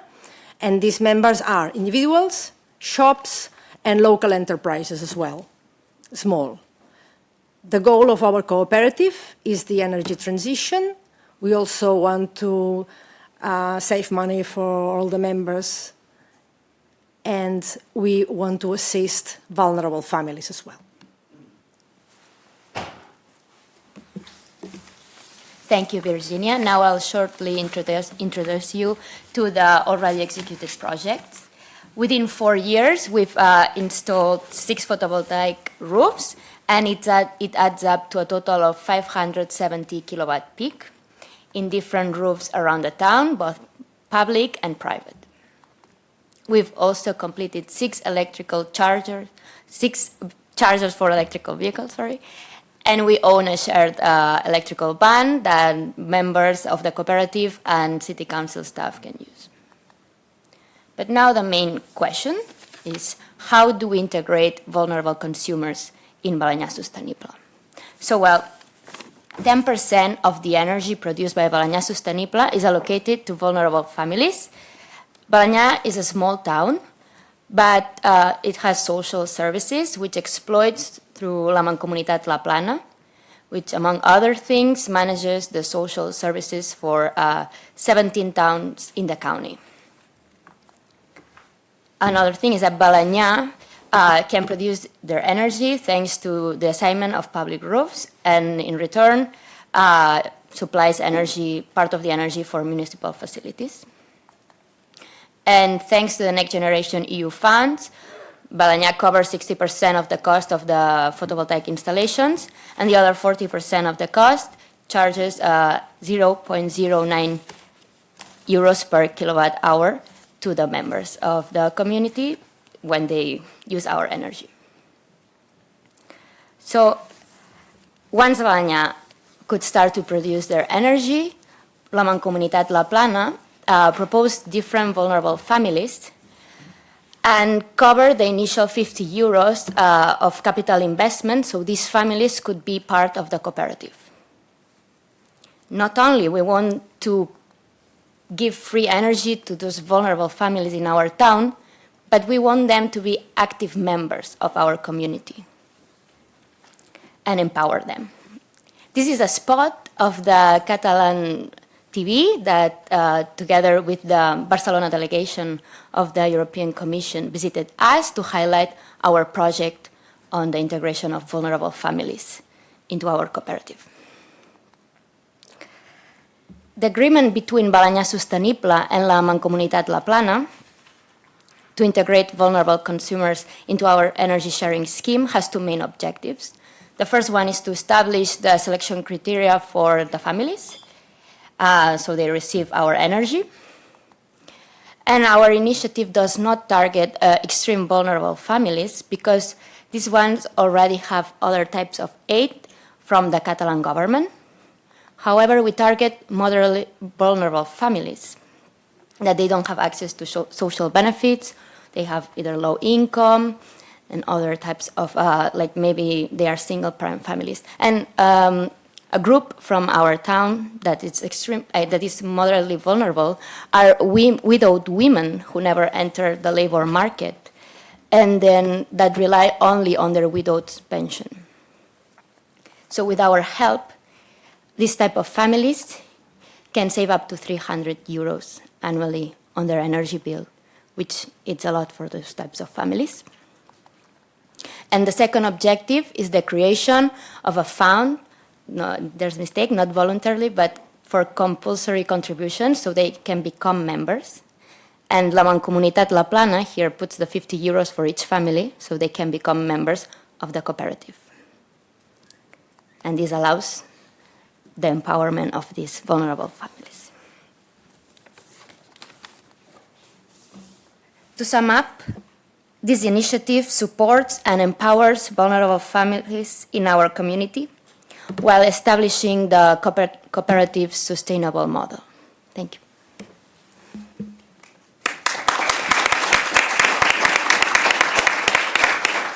Thank you very much, both of you, for this very interesting presentation. And it's very particularly interesting, I think, that you're addressing this specific segment of moderately vulnerable households, which are often left out of programs. I see your hands, but I suggest that before taking questions, we move immediately to the second presentation, and then we'll have, so that we have a longer time for Q&A. So, Alina, the floor is yours.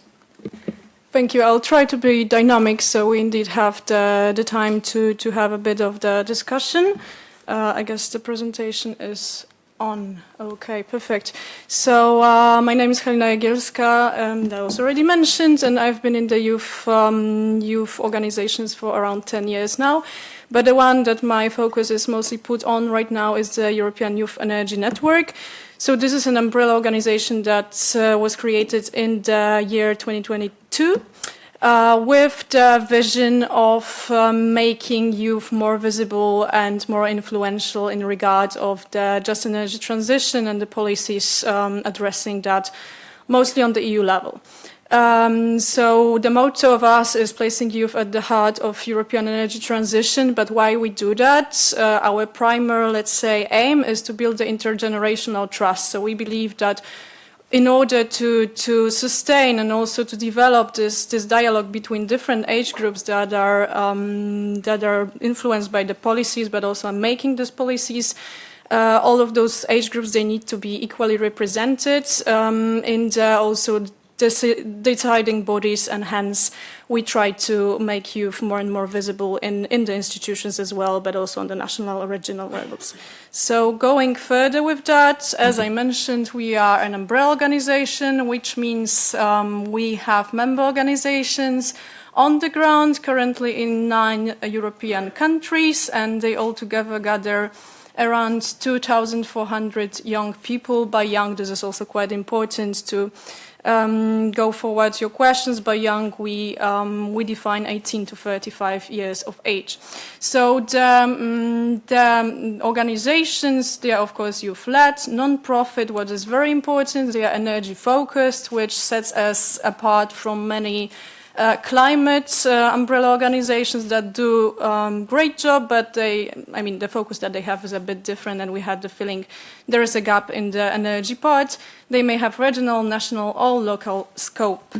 We have also a bit of partners that we gathered throughout the years. Maybe some colleagues can see the logos of their organizations or institutions, so we are also very happy to widen this network.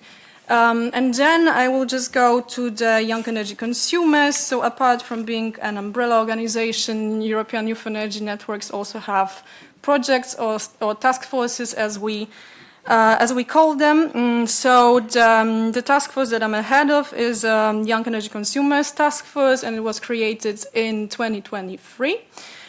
Because it was suggested to us actually by the Belk colleagues at that point that maybe it would be interesting to research the energy poverty of youth. I mean, that was the height of the high energy prices crisis in Europe, so we also saw that there's no particular data on this specific topic and specific age group. And why is it so specific? I mean, what we have to have in mind is that youth, first thing, they are mostly low income, they have students' jobs, they are just entering the job market, so they don't, let's face it, they don't earn much, mostly. And the second thing is the housing conditions. So statistically, lots of youth, they are tenants, and I mean, not all the landlords are so kind as us, the organization. So this also is a problem because they don't have that much ownership over the energy efficiency, over the repairment, also over the energy efficiency of the appliances, also the education part. So for example, me myself, I couldn't attend my university in the academic year of 2022 because there was simply no money to heat up the place. So I couldn't just go to my classes, and that was also quite often a problem for youth in the energy crisis. They just couldn't continue with the education as they would like to. So that all brought us to our work and our research that we've been conducting. We're starting the third year of that right now. That's how our work was structured last year. It's going to be changing a bit, but not much this year. So we have, of course, the policy research. We have the quantitative survey to quantify indeed what is the scale of the problem of energy poverty of youth, who is affected and to what extent. But I will focus today on the qualitative interviews part. So basically we've been reaching out to grassroots organizations and initiatives on the ground to first bring to the further public the best practices that they have developed in order to alleviate the energy poverty and also activate the consumers, because we strongly believe that in order to get anyone from the energy poverty state or from this vulnerability state, you have to activate them as well. But we also asked them about the possible policy recommendations or like what would have to change to make their life easier. So I will just very quickly go through two very important, I would say, case studies. So the first thing is energy communities. And here we also saw a bit of a problem that I already mentioned before. So in many cases, there is a problem with a financial threshold. Like you cannot really in some member states still enter that because there's in effect there's a financial threshold to access those kind of initiatives. And for example, in some states you can find the organizations that try to alleviate that. One example could be the Greek Electra Energy Cooperative, who is developing legal know-hows, but also business models to help people get to know what is an energy community, why would you possibly like to enter that, and how to do that. What they do, I think what is very interesting in this context of youth is how they reach out to the possible members of the energy community. So they do use social media quite a lot, and they do conduct tailored campaigns for the young energy consumers to make them interested by the topic and to even make the information available, because they found out, I mean, the usual channels that they use were not really reaching out to young consumers. What they say is that the EU policies in place, they are quite functional, but indeed like the local absorption of funds and policies is a problem for them, but they are trying to alleviate that. The second case study is an actually good example. So this is the Energy Fixers, an initiative from the Netherlands. So by the end of 2022, there were around 600,000 households classified as energy poor in the Netherlands. And hence the Energy Fixers, those are local youth groups that got deployed, and they got support from the state, they got support, financial support for their functioning from the ministry. And what they do, they come from the local communities, they visit people's house, and they give them, let's say, this knowledge, build this know-how, or what could be possible ways to enhance the energy efficiency of their households, but also how to as well possibly enter the energy communities. So this is also quite an interesting aspect that I will always try to highlight. This is very important that we bring people from the local communities, from on the ground, if we want to really reach out to the vulnerable consumers, because it's not really easy, as I've been discussing quite a lot, it's not really easy for some people to come, to the office and say, I cannot pay my energy bills.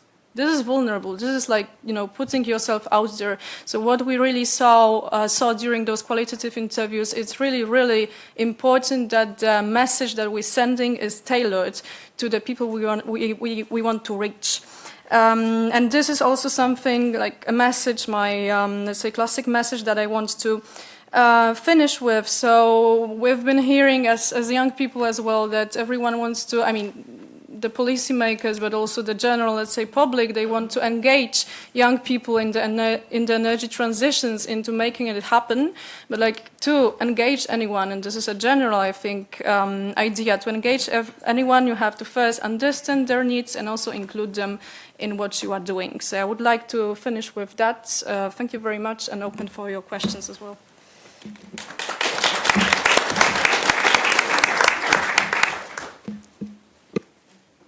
Thank you, Alina. I don't know if it's working. Yeah, okay. So let's open the floor for questions. I had one from the gentleman at the back. If you can move. Yeah, perfect. Closer to a mic. Yes, thank you. I will join my beloved colleague Malte from the German ENER for this question. I have three, so I wrote them down. First of all, thanks for your insights to all speakers. My questions address the Spanish example, so I hope I pronounce your names correct, Laia and Virginia. So I have three practical questions with regards to your project. First is, how do you identify vulnerable households and how do you validate that status? Are suppliers allowed to charge extra energy sharing fee to compensate the facilitation and implementation of energy sharing? And if yes, how do you help vulnerable consumers to navigate to a well-informed decision in between the extra cost and the extra benefits that you then can get through energy sharing? And then lastly, that 50 euro contribution to join the energy community, is that being perceived as a barrier for the, if I'm correct, the moderate vulnerable consumers? So 3 questions. Thank you.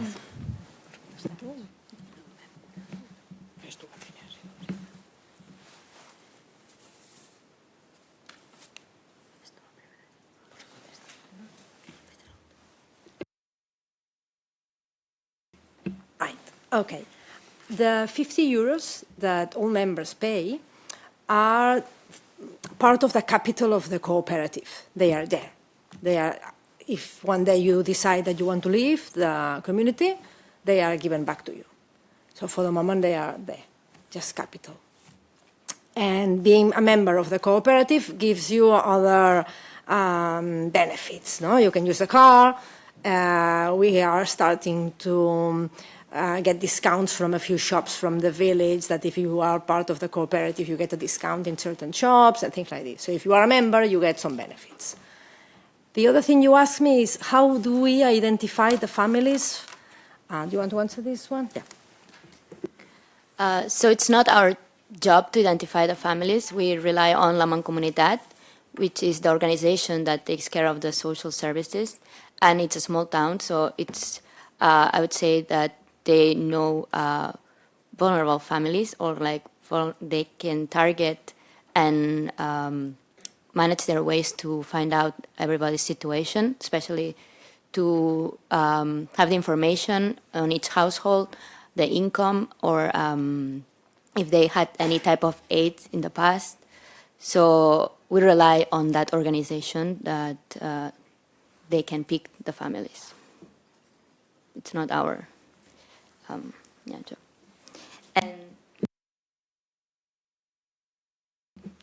And lastly, the question you asked about if the 50 euro is actually a barrier for the not so extreme vulnerable families. In this type of initiatives, when there's a cost to it, an initial cost, this scares a lot of people. So it is a barrier in that sense that they would not rely on us, because they would think that that we would continually to charge for different services, which is not the case, and the vulnerable families get the energy for free.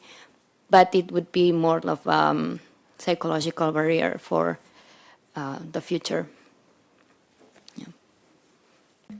Thank you, Laia. I saw your hand. You raised your hand.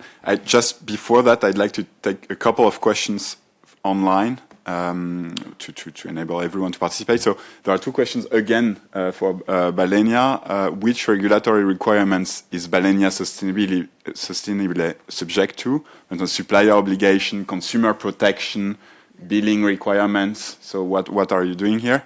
A question about the initiation phase. So how were you identified as a suitable candidate to run that project, I guess?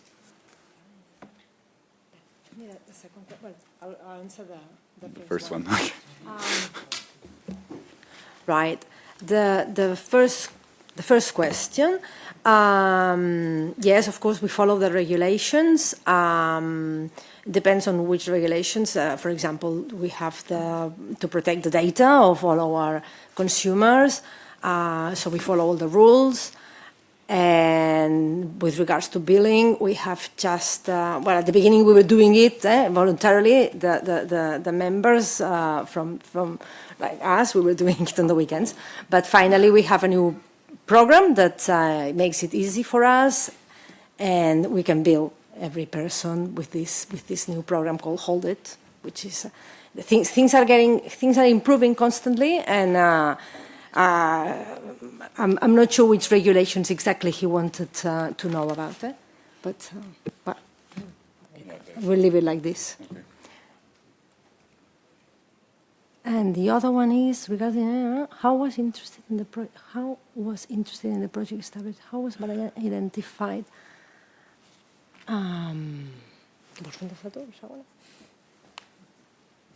Okay.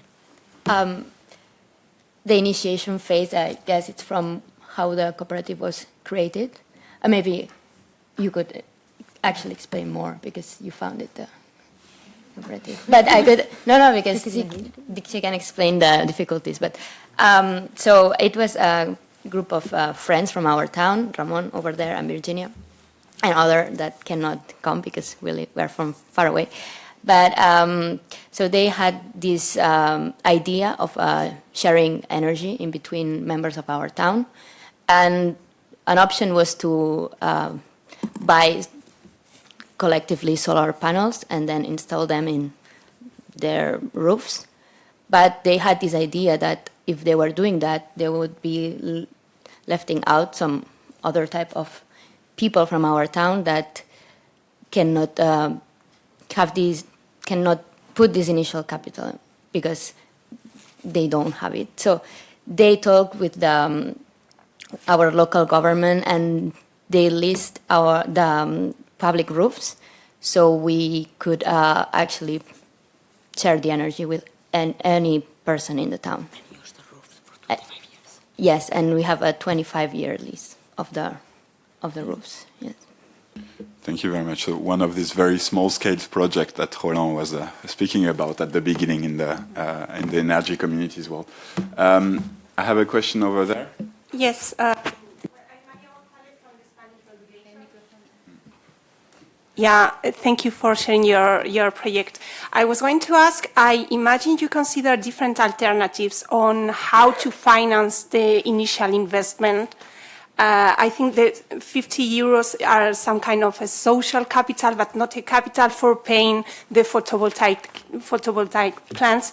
So how do you recover that cost, and why do you don't ask for an initial amount of money to the members?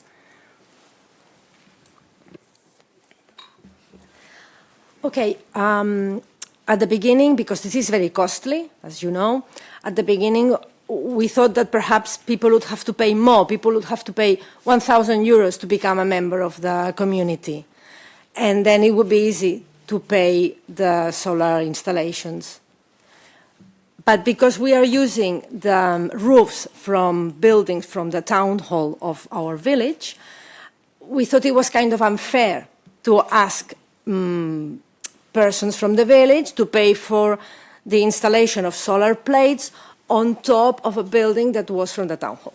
And then it was when we decided that they were going to pay 50 euros as a symbolic amount so that they are members of our community. And then The town hall also has the commitment to buy some of the energy themselves, so this is something that we know that for sure that is going to be bought.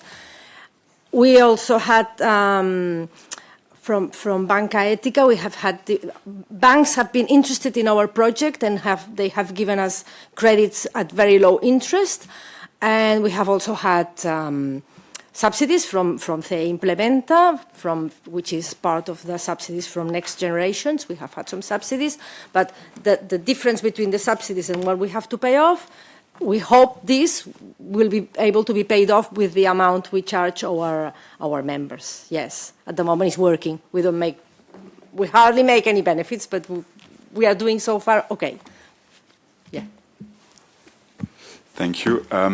We are slowly coming to the end. I would have a last question maybe for Alina regarding what you do we have another 5 minutes? No. Okay, so I'll take this, your question. Thank you very much. It will be a quick one. So also on the Catalan energy community. So I wanted to ask you, because you mentioned that you received grants under Next Generation EU, so I guess RRF.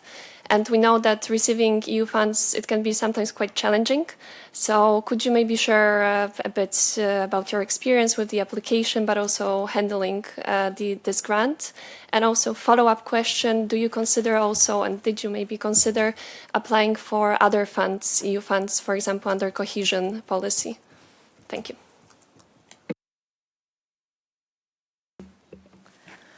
Well, I must say that the person that has been involved in making the request for the subsidies has been our president, Ramon Roig. He's over there. He's been working really, really hard in order to fill in all the applications, which are quite complicated. And if you want detailed information, I think towards the end of the session you should ask him, because it's been hard work. Yes, I agree. It's been really hard work to get them. Yeah. And the other question, sorry, I forgot. Are you considering any other funds from the European Commission? Cannot answer this. You will have to ask Ramon as well, because are we considering other funds?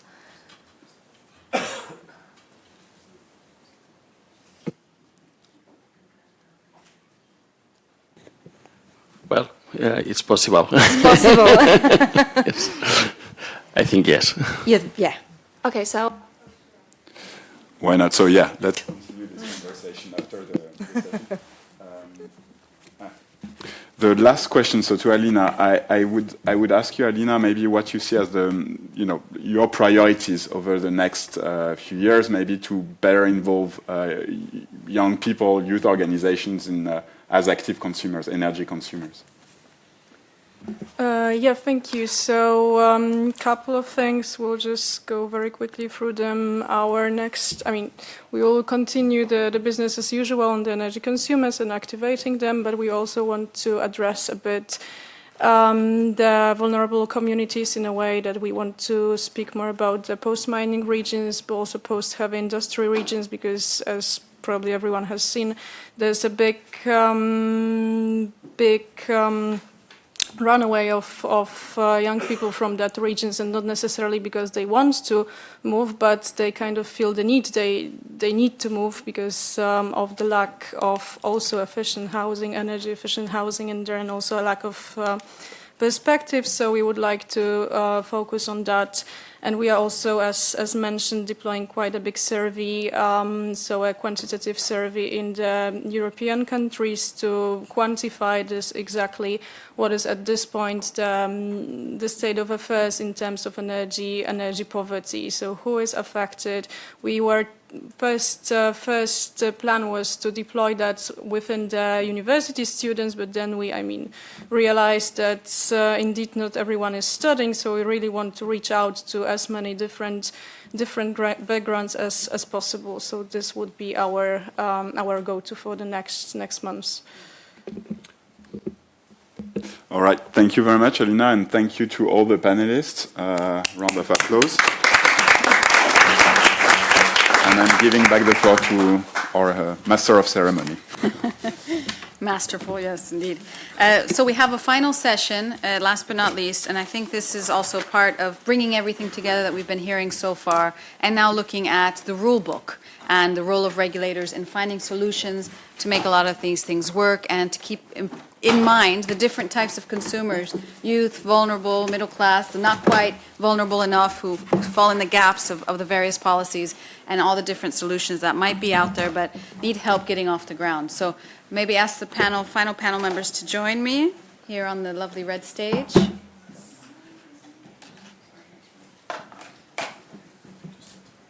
So this is the opportunity also for CEER to explain a little bit more what is this recent paper that we keep mentioning. Do we want to do that? And we have several opportunities now to discuss with one of the authors.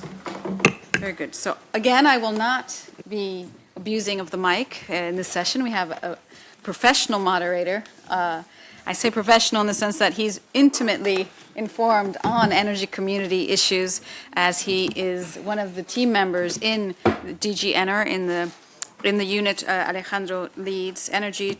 Sorry, I'm confusing that. It's consumers, local initiatives, and just transition.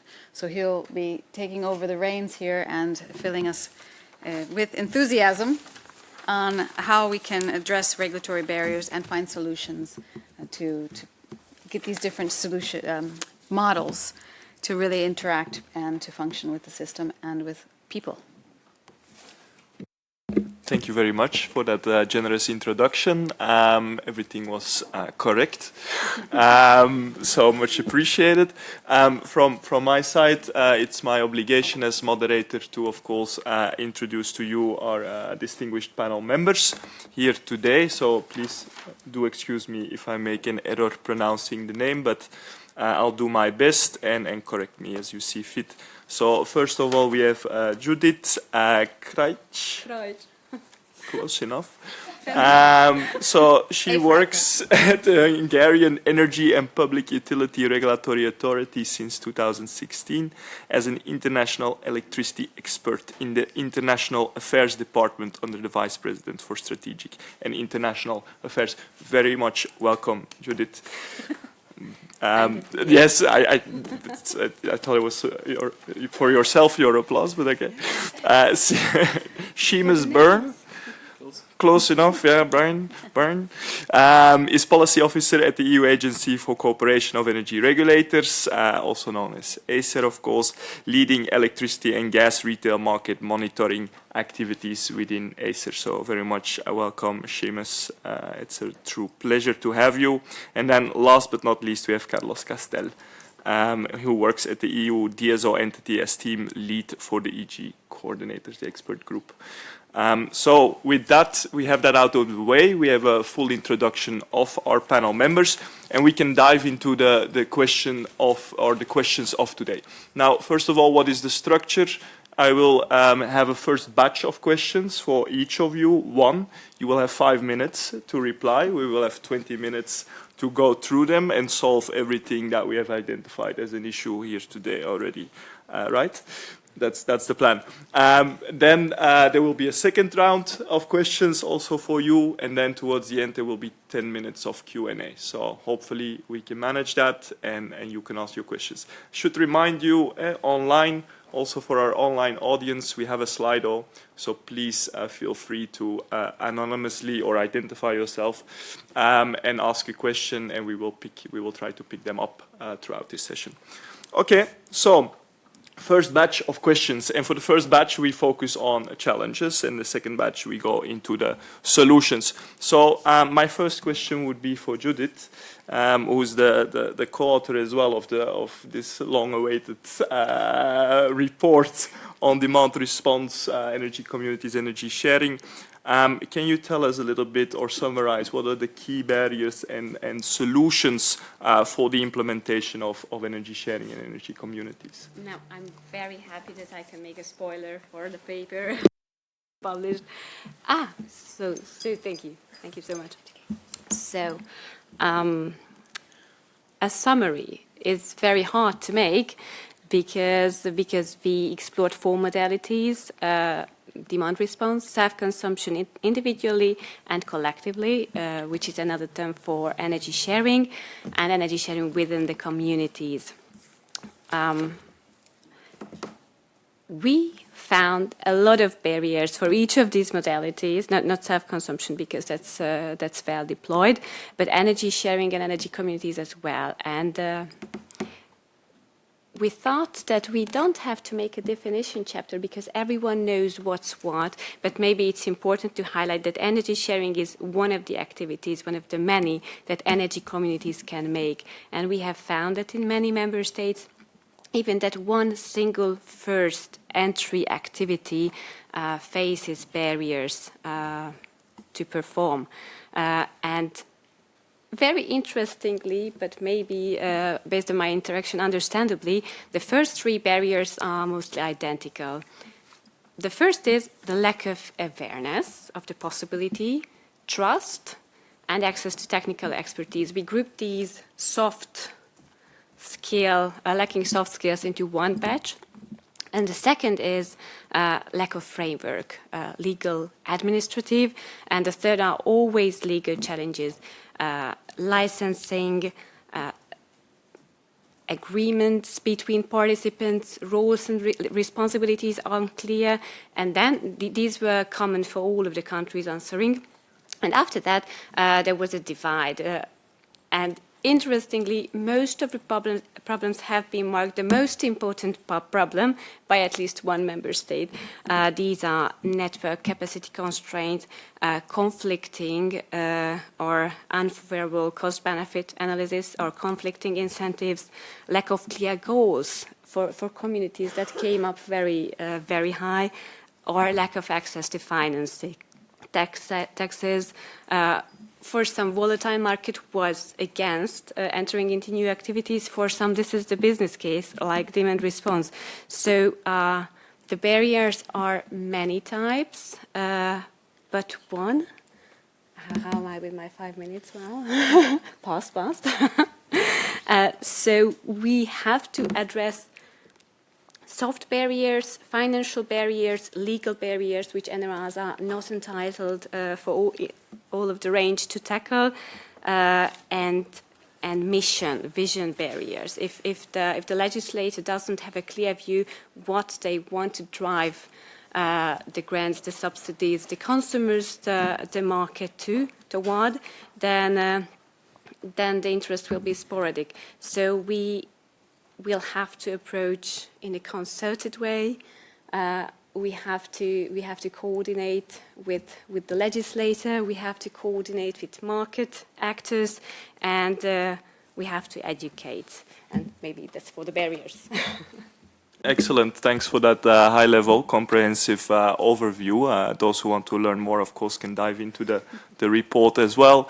I'll move on to Seamus, and I will ask you, my previous question pertained to energy sharing, energy communities. Now, I know EESC has this wonderful report on barriers for demand response and distributed energy. Can you tell us, Seamus, maybe in a nutshell, what are the key barriers identified there? And may I ask you to also give us a top 3? And it doesn't have to be the greatest hits or your favorite ones, but it can be those that are most fundamental and that we need to start with to tackle them in order to proceed. Cool. Thank you very much. I'll try to keep it short. And there's a bit of overlap between what we found in our previous reports and what Judith has just outlined there. So focusing from the consumer point of view, and mainly domestic consumers, we can see there's a need for flexibility coming forward, and it's coming down the tracks. Our flexibility need by 2030 will need to double. So what do we need? What we have is a lack of implementation of legal framework with regard to demand-side response. When you look, then you dig a little bit further. Is there smart meters in place? In a lot of cases, we don't have. So we recently reported that in our market monitoring report that there are 10 countries that have less than 30% of smart meter rollout. Of those, 6 have less than 10. So if you don't have smart meters, you're not getting a real-time price signal. You're not in a position to respond. You've no incentive to actually to change your behaviour. Then on top of that, while we do have countries with smart meters. 15 of our countries have over 80% of rollout. Not all of them are utilising the smart meters to actually provide the type of offers we need to have going to our consumers. So, and this kind of came up in a recent report from the market monitoring point of view, where 73% of our consumers are on some form of fixed price contract, be it a market-based fixed or a regulated fixed price contract. So when you look at that, there's not a lot of flexibility coming from our consumer side for one reason or another. Maybe the market is not offering it, or maybe they're just choosing to not be flexible. I'll make 2 points and I'll make some linkages. I think Louise actually had some nice comments there earlier, so I kind of saw some linkages. Generally, retail markets, they need to be more competitive. We have regulated prices across the board. A lot of them are below cost. So when you have that, it's really hard to enter the market. It's really hard to offer any type of innovative type of practice. We have evolving demand. And I think Louise touched on it earlier from RAP, where she was mentioning, we're going to have heat pumps, we're going to have EVs. There's a controllability aspect here with these. With that, you need the smart meter to actually show, well, what's the demand, what ways can the consumer react. And we have issues coming down the tracks. Not even coming down the tracks, they're here now. So we've seen a massive increase in the instances of low and negative prices. I think one of the consumers mentioned it. So from the consumer point of view, those are the ones I would focus on. We have a strong number of regulated prices. We don't have smart meters in a lot of cases. And we don't have innovative offers in a lot of cases also.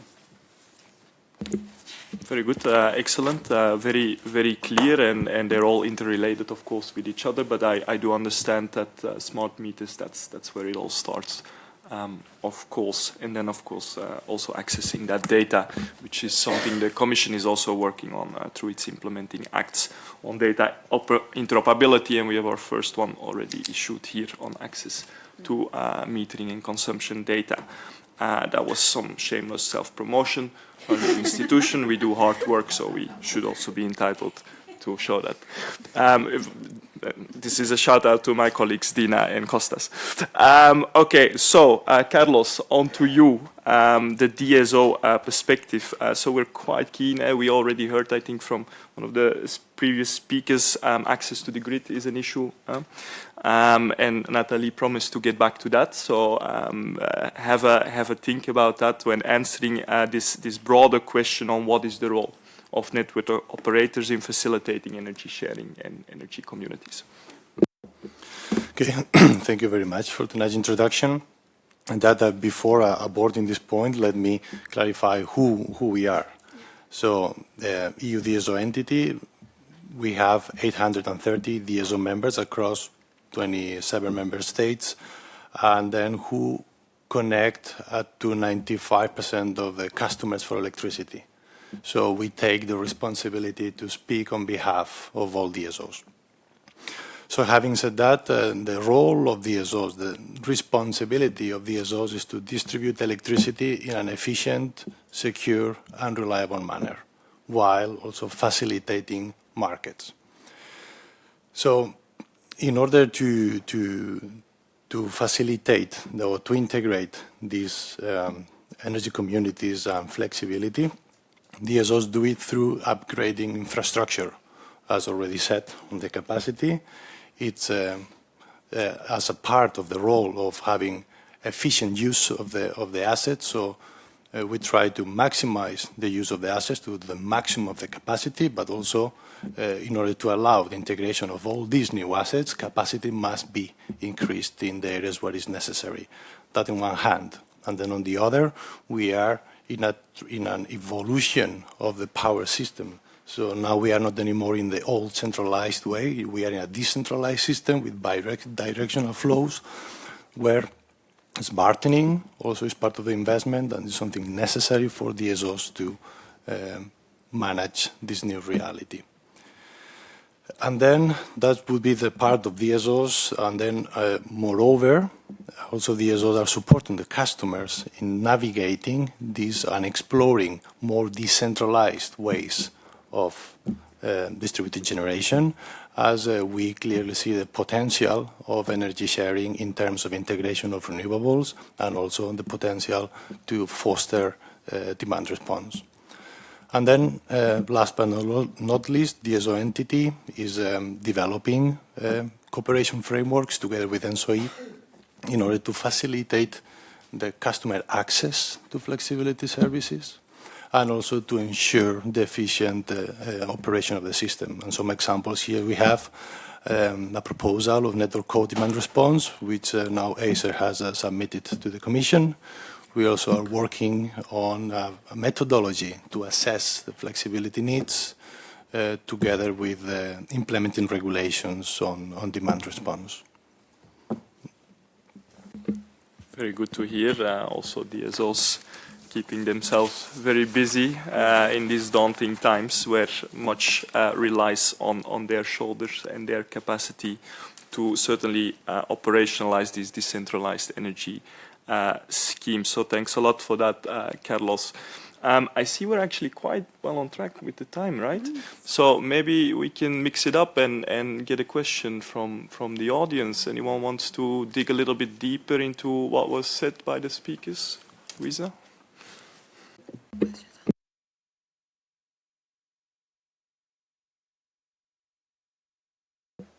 Sorry, you mentioned the barrier of smart metering not being rolled out, and then also potentially a further barrier of like smart sub-metering for if we wanted to just control individual loads. There are, I don't think I mentioned it, but there are some developments we're seeing, I think, particularly starting with smart chargers for EVs, where actually the tariff can be connected to the meter, so the energy meter within the charger, and then probably a little bit newer, actually using the heat pump's own energy meter to associate with the tariff. Like when I first learned about this, I was super excited. Can you see any barriers to sort of that enabling, using the device's own energy meter, allowing us to kind of maybe hop over this barrier we have around smart metering? Can you see any reasons that that could be held up?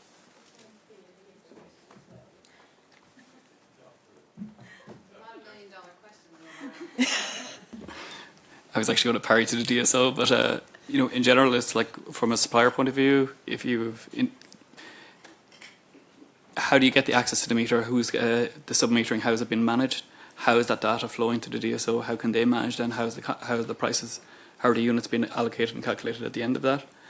There's probably a hesitancy at some time, you know, in some instances with that, but we are seeing there's more controllability coming in. So we are seeing innovative suppliers in certain markets, even where there's not a full rollout of smart meters.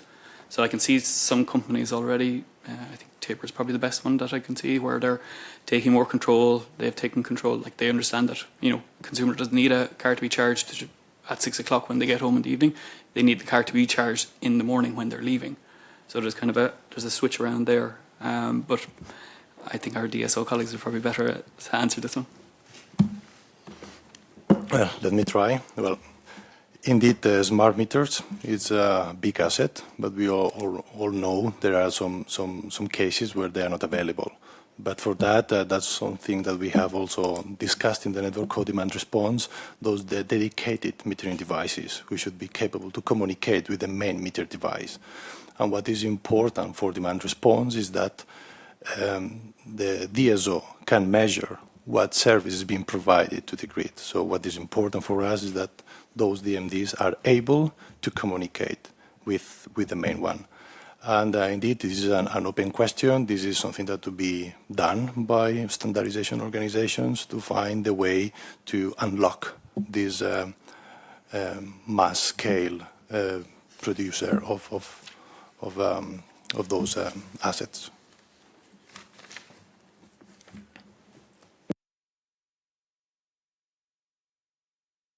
Thank you, Mr. Chairman. Good evening, citizens. My name is Angelos Harlafis. I'm an old guy here around.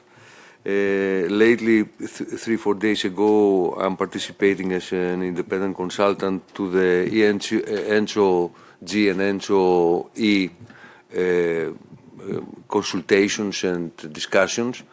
And I'm representing the ECOWAVES movement, the Pan-European Mediterranean political movement, which is based in direct democracy, citizens' assemblies, science and societies of knowledge, and ecology and arts. It's a meta-capitalistic post-communist movement, and our achievement is, between the others, the creation of the assemblies or energy assemblies.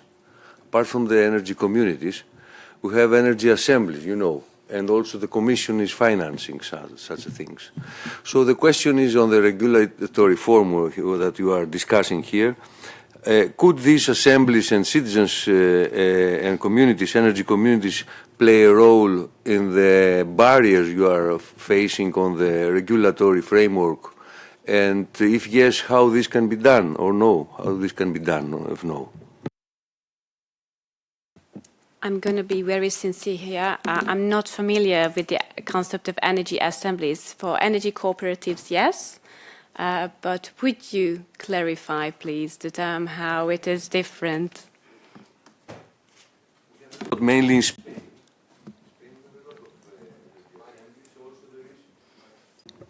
also, there is an organization here in Brussels. It was last week or before at the Committee of the Regions. We had a meeting and they were there.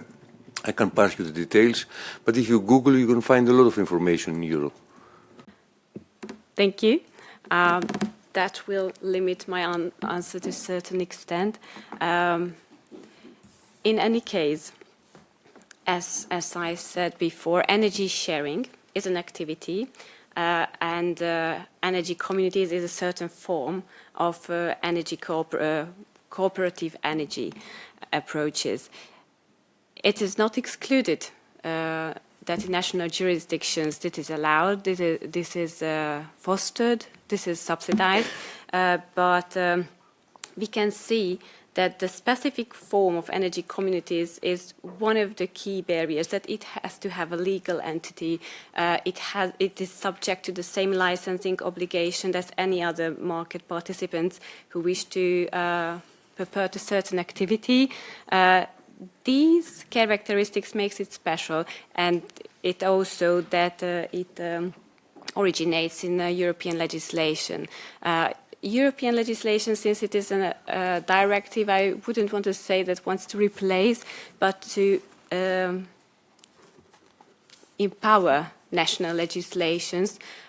But most of the solutions, I would say, that are applicable to energy sharing and granting market access for all market participants in all the relevant markets, like balancing market, local flexibility markets where they exist, aggregation, energy sharing. If access to those activities is granted for all market players on equal footing, then this would be an answer. And this would make energy assemblies similar to energy communities, for example. Was that an answer to your question?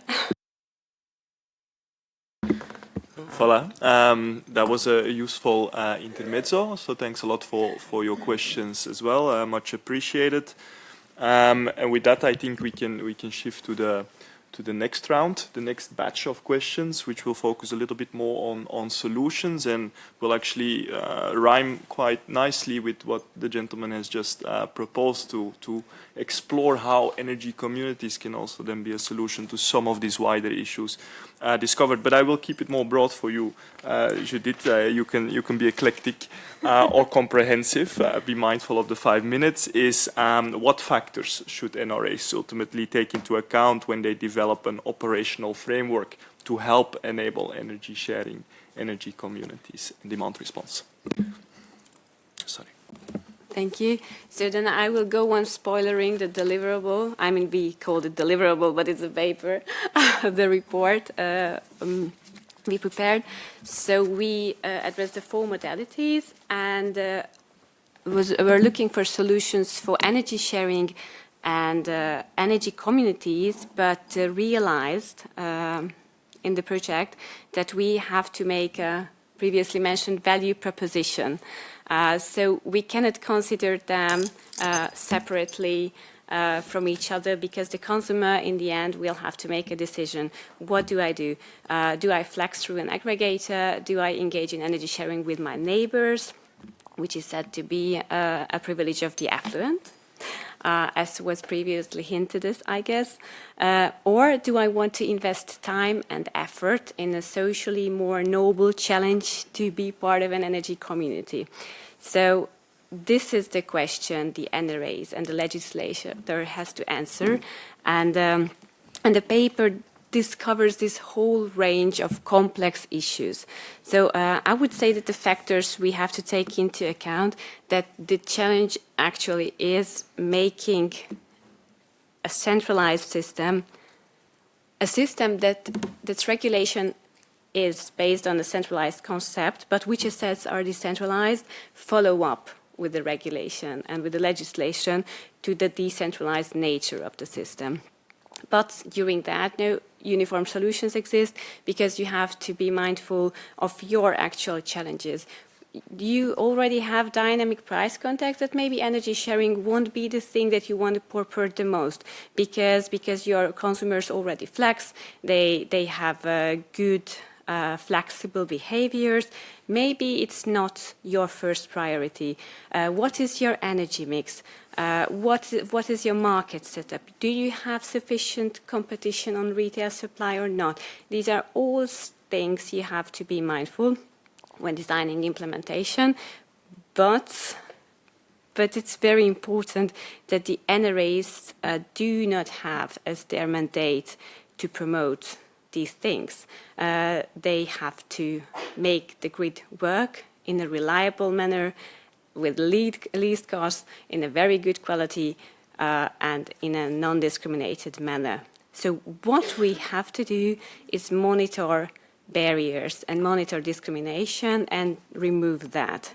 We have some tools. We have tariffs, cool tools, network development, network and market rules. So when market access is blocked, we have very good ways to try to find how to remove those barriers. So our first agenda point is implement legislation, remove barriers.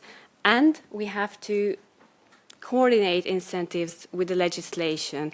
We have to align on them. So I'm not sure whether I sound like solutions or just pinpointing the challenges that have to be removed, cleaned up. But it's certainly a big and very complicated task, and the paper actually aims to do that, to highlight what are the key hot potatoes that we have to tackle.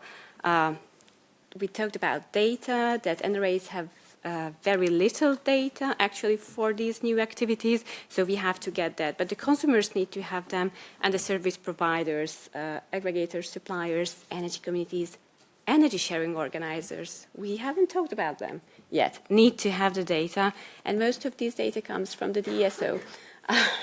So a DSO is a big enabler or a big barrier to making the energy transition actually happen, even for the consumers. Then I won't say what we listed in the deliverable, but there is a very nice case study for Luxembourg, so please read that.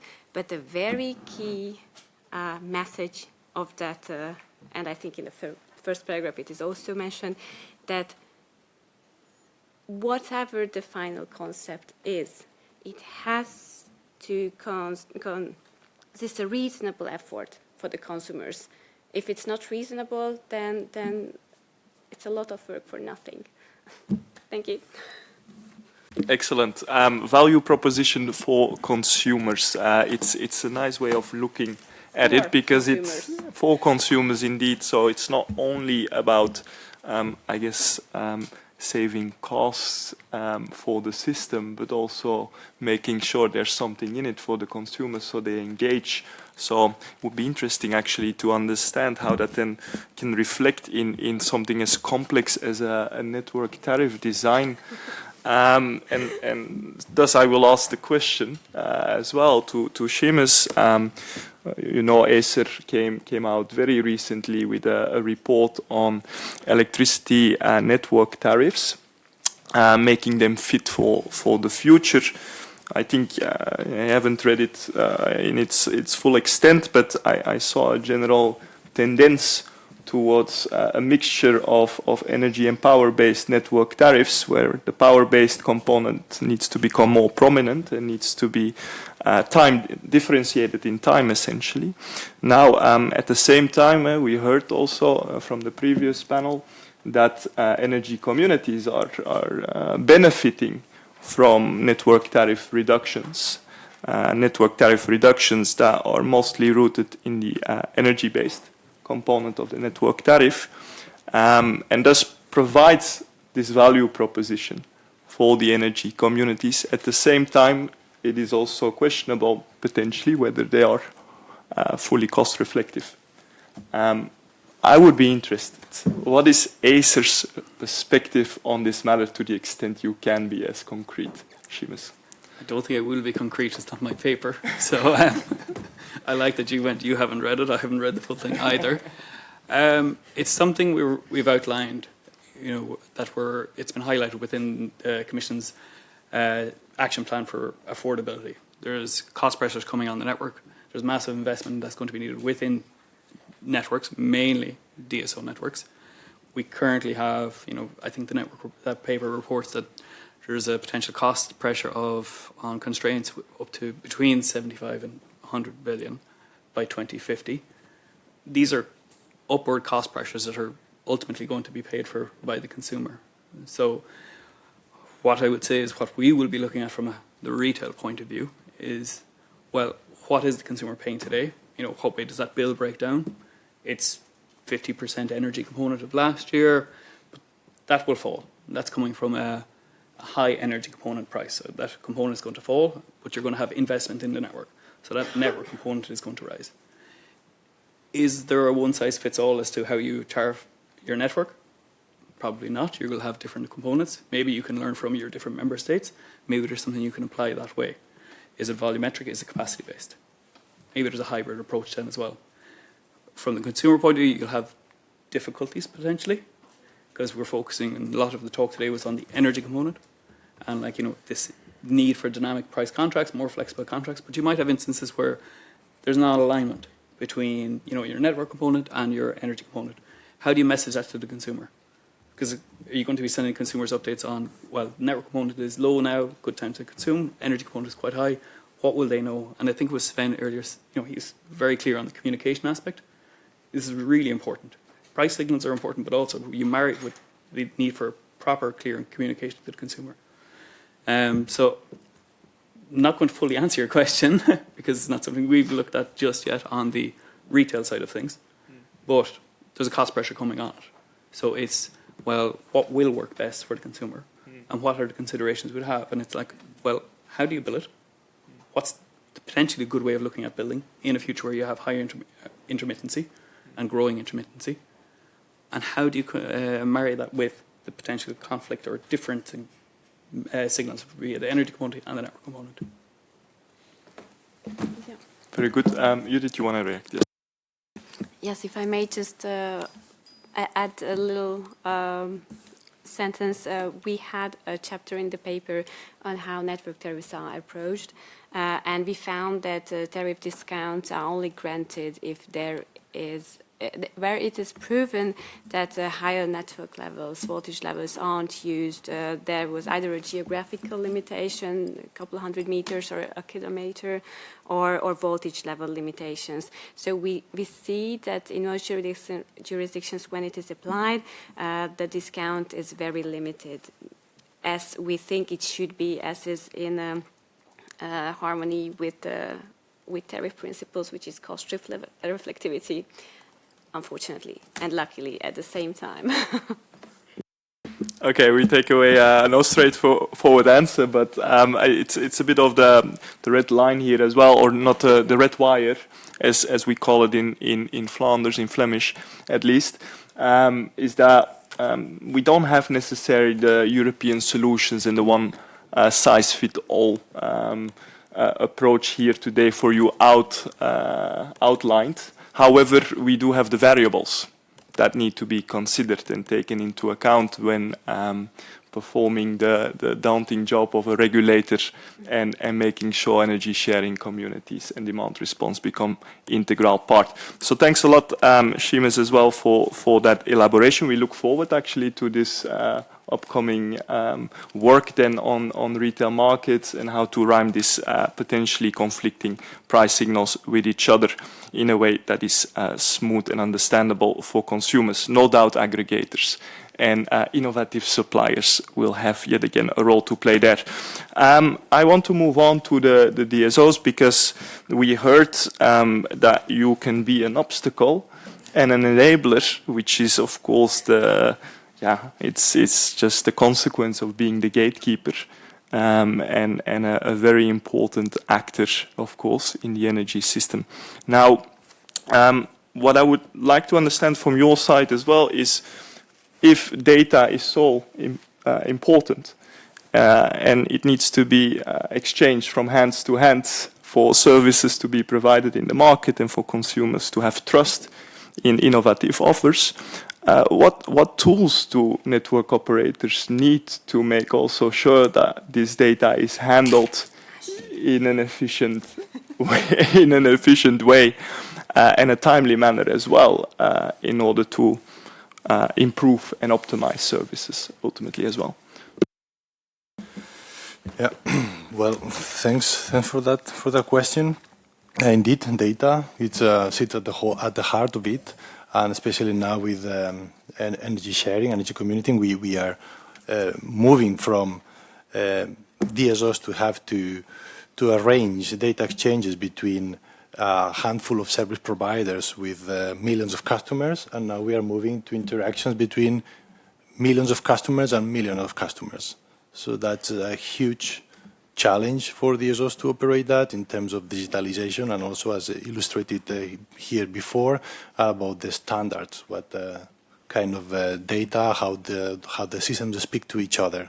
So that's a big challenge, I would say, from what, as far as I can see in terms of data. And what I can tell in this regard is that we have some works going on, the implementation of the network code demand response that is talking some parts on the data. Then we have also the implementing regulations on data interoperability. So here we have two powerful tools to facilitate these exchanges. Very good, excellent. That's good to hear. The tools are there, and we are also helping with the network code and the Data Interoperability Acts, and undoubtedly regulators have their role to play as well in designing potentially even data exchange protocols that could help guide the work of the system operators. Now, thank you very much, Carlos. With that, I've exhausted my questions to you. We have also questions from the online audience. As I see, we have two of them.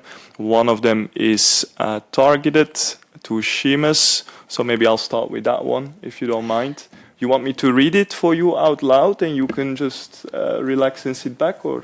If you read it out loud, that'll give me time to answer the question. Excellent, of course, that's the strategy. So Seamus mentioned you mentioned that the regulated prices are sometimes at or below cost, which is a barrier for competition and entry into the market.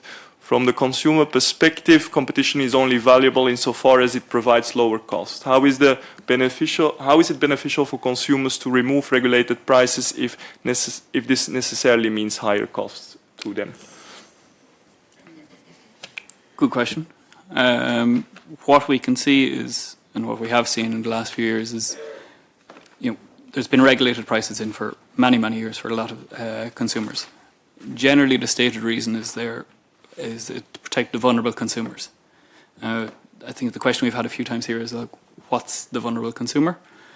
What we can see is, in many cases, that these provision of regulated prices for vulnerable consumers are not targeted. So you have a cohort of consumers who are getting a level of support that may not be needed for them.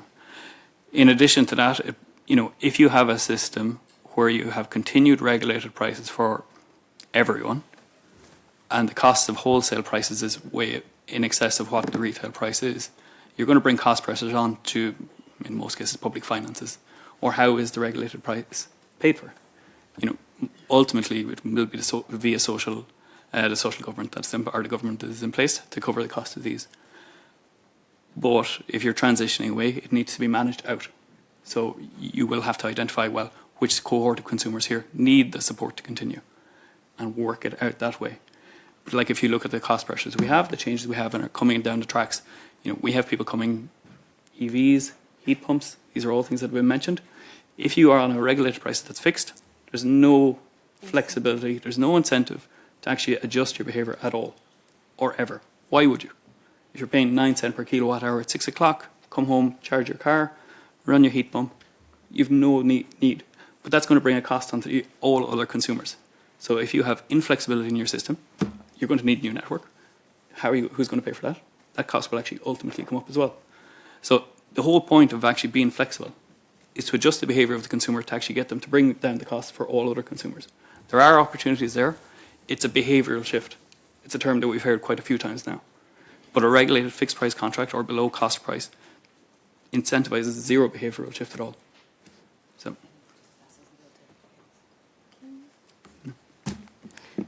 I fully support that, everything what you have said. But mainly the European system is based on the principle that dispatch will be efficient because of price signals. And since a lot of load and a lot of generation already comes from the consumer, they have to have signals as well. Because if not, we are separating them, we are shielding them, protecting them, of course, but maybe not in a necessary way from signals they could use, which is also an opportunity. So what are negative prices? Low-hanging fruit for storage, business case. It's not a sign of malfunction, it's a sign of possible profits to be reaped. It's a sign of a necessity, a scarcity, and not of malfunction. It actually shows that the market is performing well in signaling where the investment would be needed. I mean, I don't want you to sound so economical. I have a legal background, but this is even valid, and this is reasonable even for a lawyer. If I may address Tianan's question on what energy sharing organizers will need to be, or energy communities, well, that depends on national implementation. If the energy sharing organizer will just be a role and will not be subject to any licensing obligation, then it doesn't really make a difference whether an energy sharing community will in fact be an energy sharing organizer as well, as one of the activity it performs is energy sharing within their members. But if there will be some further regulatory requirements, then this is a question the legislator, the regulator has to make. Thank you. Thank you for voluntarily also taking on an additional question, getting that out of the way. It's much appreciated. I was scared that I would have to take this one, but thank you, Judith. I think the last one is really a beautiful one, a nice one, because it's forward-looking and it might actually solve a significant amount of our issues here today, at least in our wildest dreams. So far, but who knows, AI technologies and what is the expected impact on providing innovative services like energy sharing and demand-side flexibility. Any daunting, innovative foresight here that you want to share with us? Any of the speakers? Can also be someone from the audience, really. Maybe we have an AI expert in the room. But I can be optimistic. Optimism is always...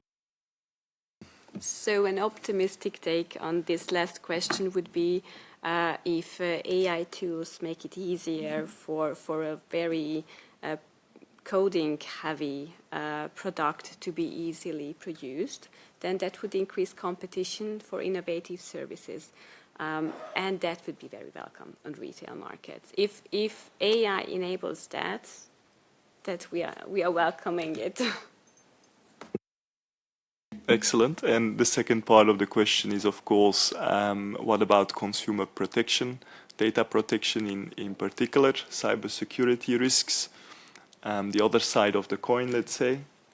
Any optimistic views there?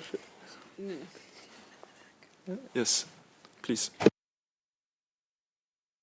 I'm following from 2010 the cybersecurity issues, and there's no security for us, the Europeans, because the internet belongs to the Americans under a non-profitable organization to the military of the Americans, and the endpoints are the west side and the east side of USA.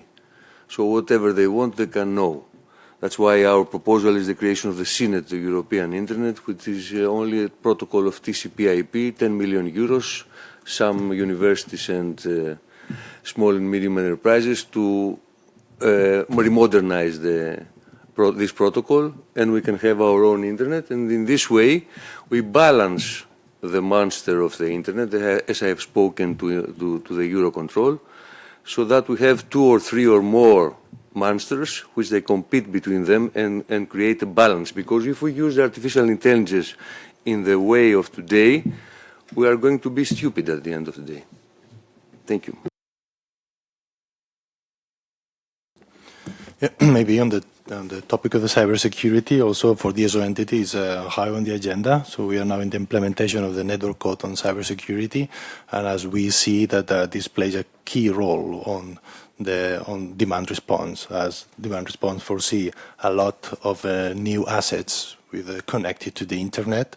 The whole electricity system is only secure as its weakest link.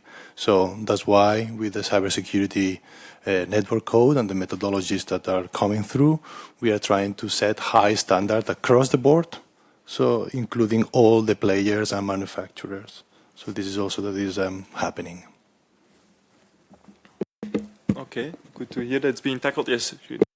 Yeah, I don't know whether there is someone here other from the Commission, but it would be a good opportunity to shamelessly boast with the clean industry. I think there was some priority on the review of the appropriateness of the security settings of the energy regulations. So that I think I've been on the sideline involved in a project like that. So cybersecurity is high on the agenda for everyone, and we can see that from the Commission as well.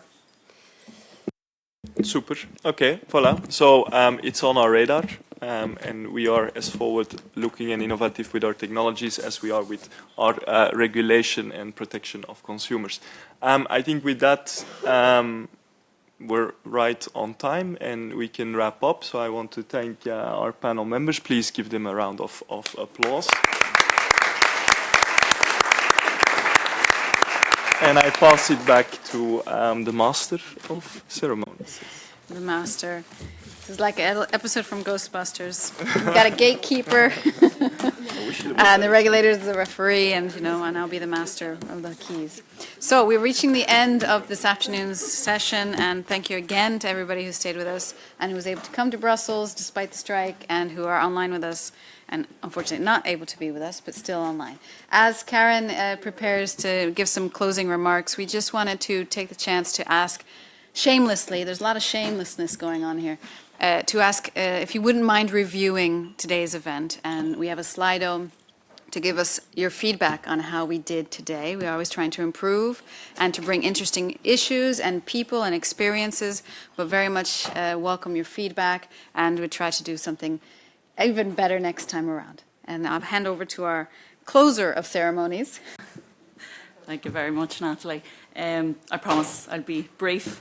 I won't rehash what was said today, but maybe just first to thank our panel members who tried to answer some of these really complex and difficult questions that I think all NRAs are grappling with. So thank you to our panel members, to our moderators who kept us all in check. Is it on? Sorry, you can't hear me. To our moderators who kept us all in check and kept us in time, so which is good. Also, thank you to the Commission, DG ENER, and also the European Economic and Social Committee for their participation today. Look, it's easy, I suppose, to sort of focus on the challenges or the what we have to do, but I think there have been some success stories here today, and we've seen it in practice. Aster being one, they've really rolled that out on scale, and I think there's learnings there that we can certainly look to. Also, then Rescoop, they have their renewable energy communities, which seem to have worked. Again, I suppose, look, different NRAs will have to look at that and see why they're not really happening on scale in some of the member states. The other then, which was actually very interesting, was on the demand side piece. And we talk about the value proposition for customers, but it's also the value proposition, I suppose, for businesses to come into the market and you know, lead from a technology point of view. I think you're right. I think, you know, today it was about tariff variability for demand side is absolutely critical. Dynamic tariffs. The other thing that struck me was easy and safe to communicate that to the consumer. So I think then in terms of our session 2, just a big thank you to the visitors from Spain who gave us a very interesting overview of their project in Ballina. There is a Ballina in Ireland, I can tell you. It is definitely not as warm as the Ballina in Spain, but that was something I learned today. And the idea of I suppose, working poor, as we would call them. They're not those that are on social welfare payments, but that are below that threshold, and you seem to have identified that, which is an interesting move in that area. Also, Helena, who talked about energy in terms of the young consumer. And as the mother of 2 adult children, I can tell you they are the citizens of tomorrow and they expect an awful lot more. So we either just have to move along or they'll move us. And then, look, I know it was the challenges at the end of that session around, I suppose, networks being flexible. And it's a different role for the DSOs now. And they are going to have to get away from the idea of building out wires and becoming more service orientated. I think that's what I took away. So we have to encourage them to build out the network, but in an efficient way. Also, Judith, you know, she outlined all of the sort of the soft challenges, technical communication, and also then the regulatory and the legal barriers that we have to, the challenges that we have to face. But, you know, we're here and we're going to do them. And then I think we talked about Seamus at EESC level and grappling with those sort of price signals and how do we do that. And that again comes down to that flexibility piece, communicating with the customer or communicating with whoever is doing that for the customer. So I think they were the main takeaways for today. I don't want to keep you any longer, but again, just thank you very much, and thanks for the nice room as well. Okay, thank you.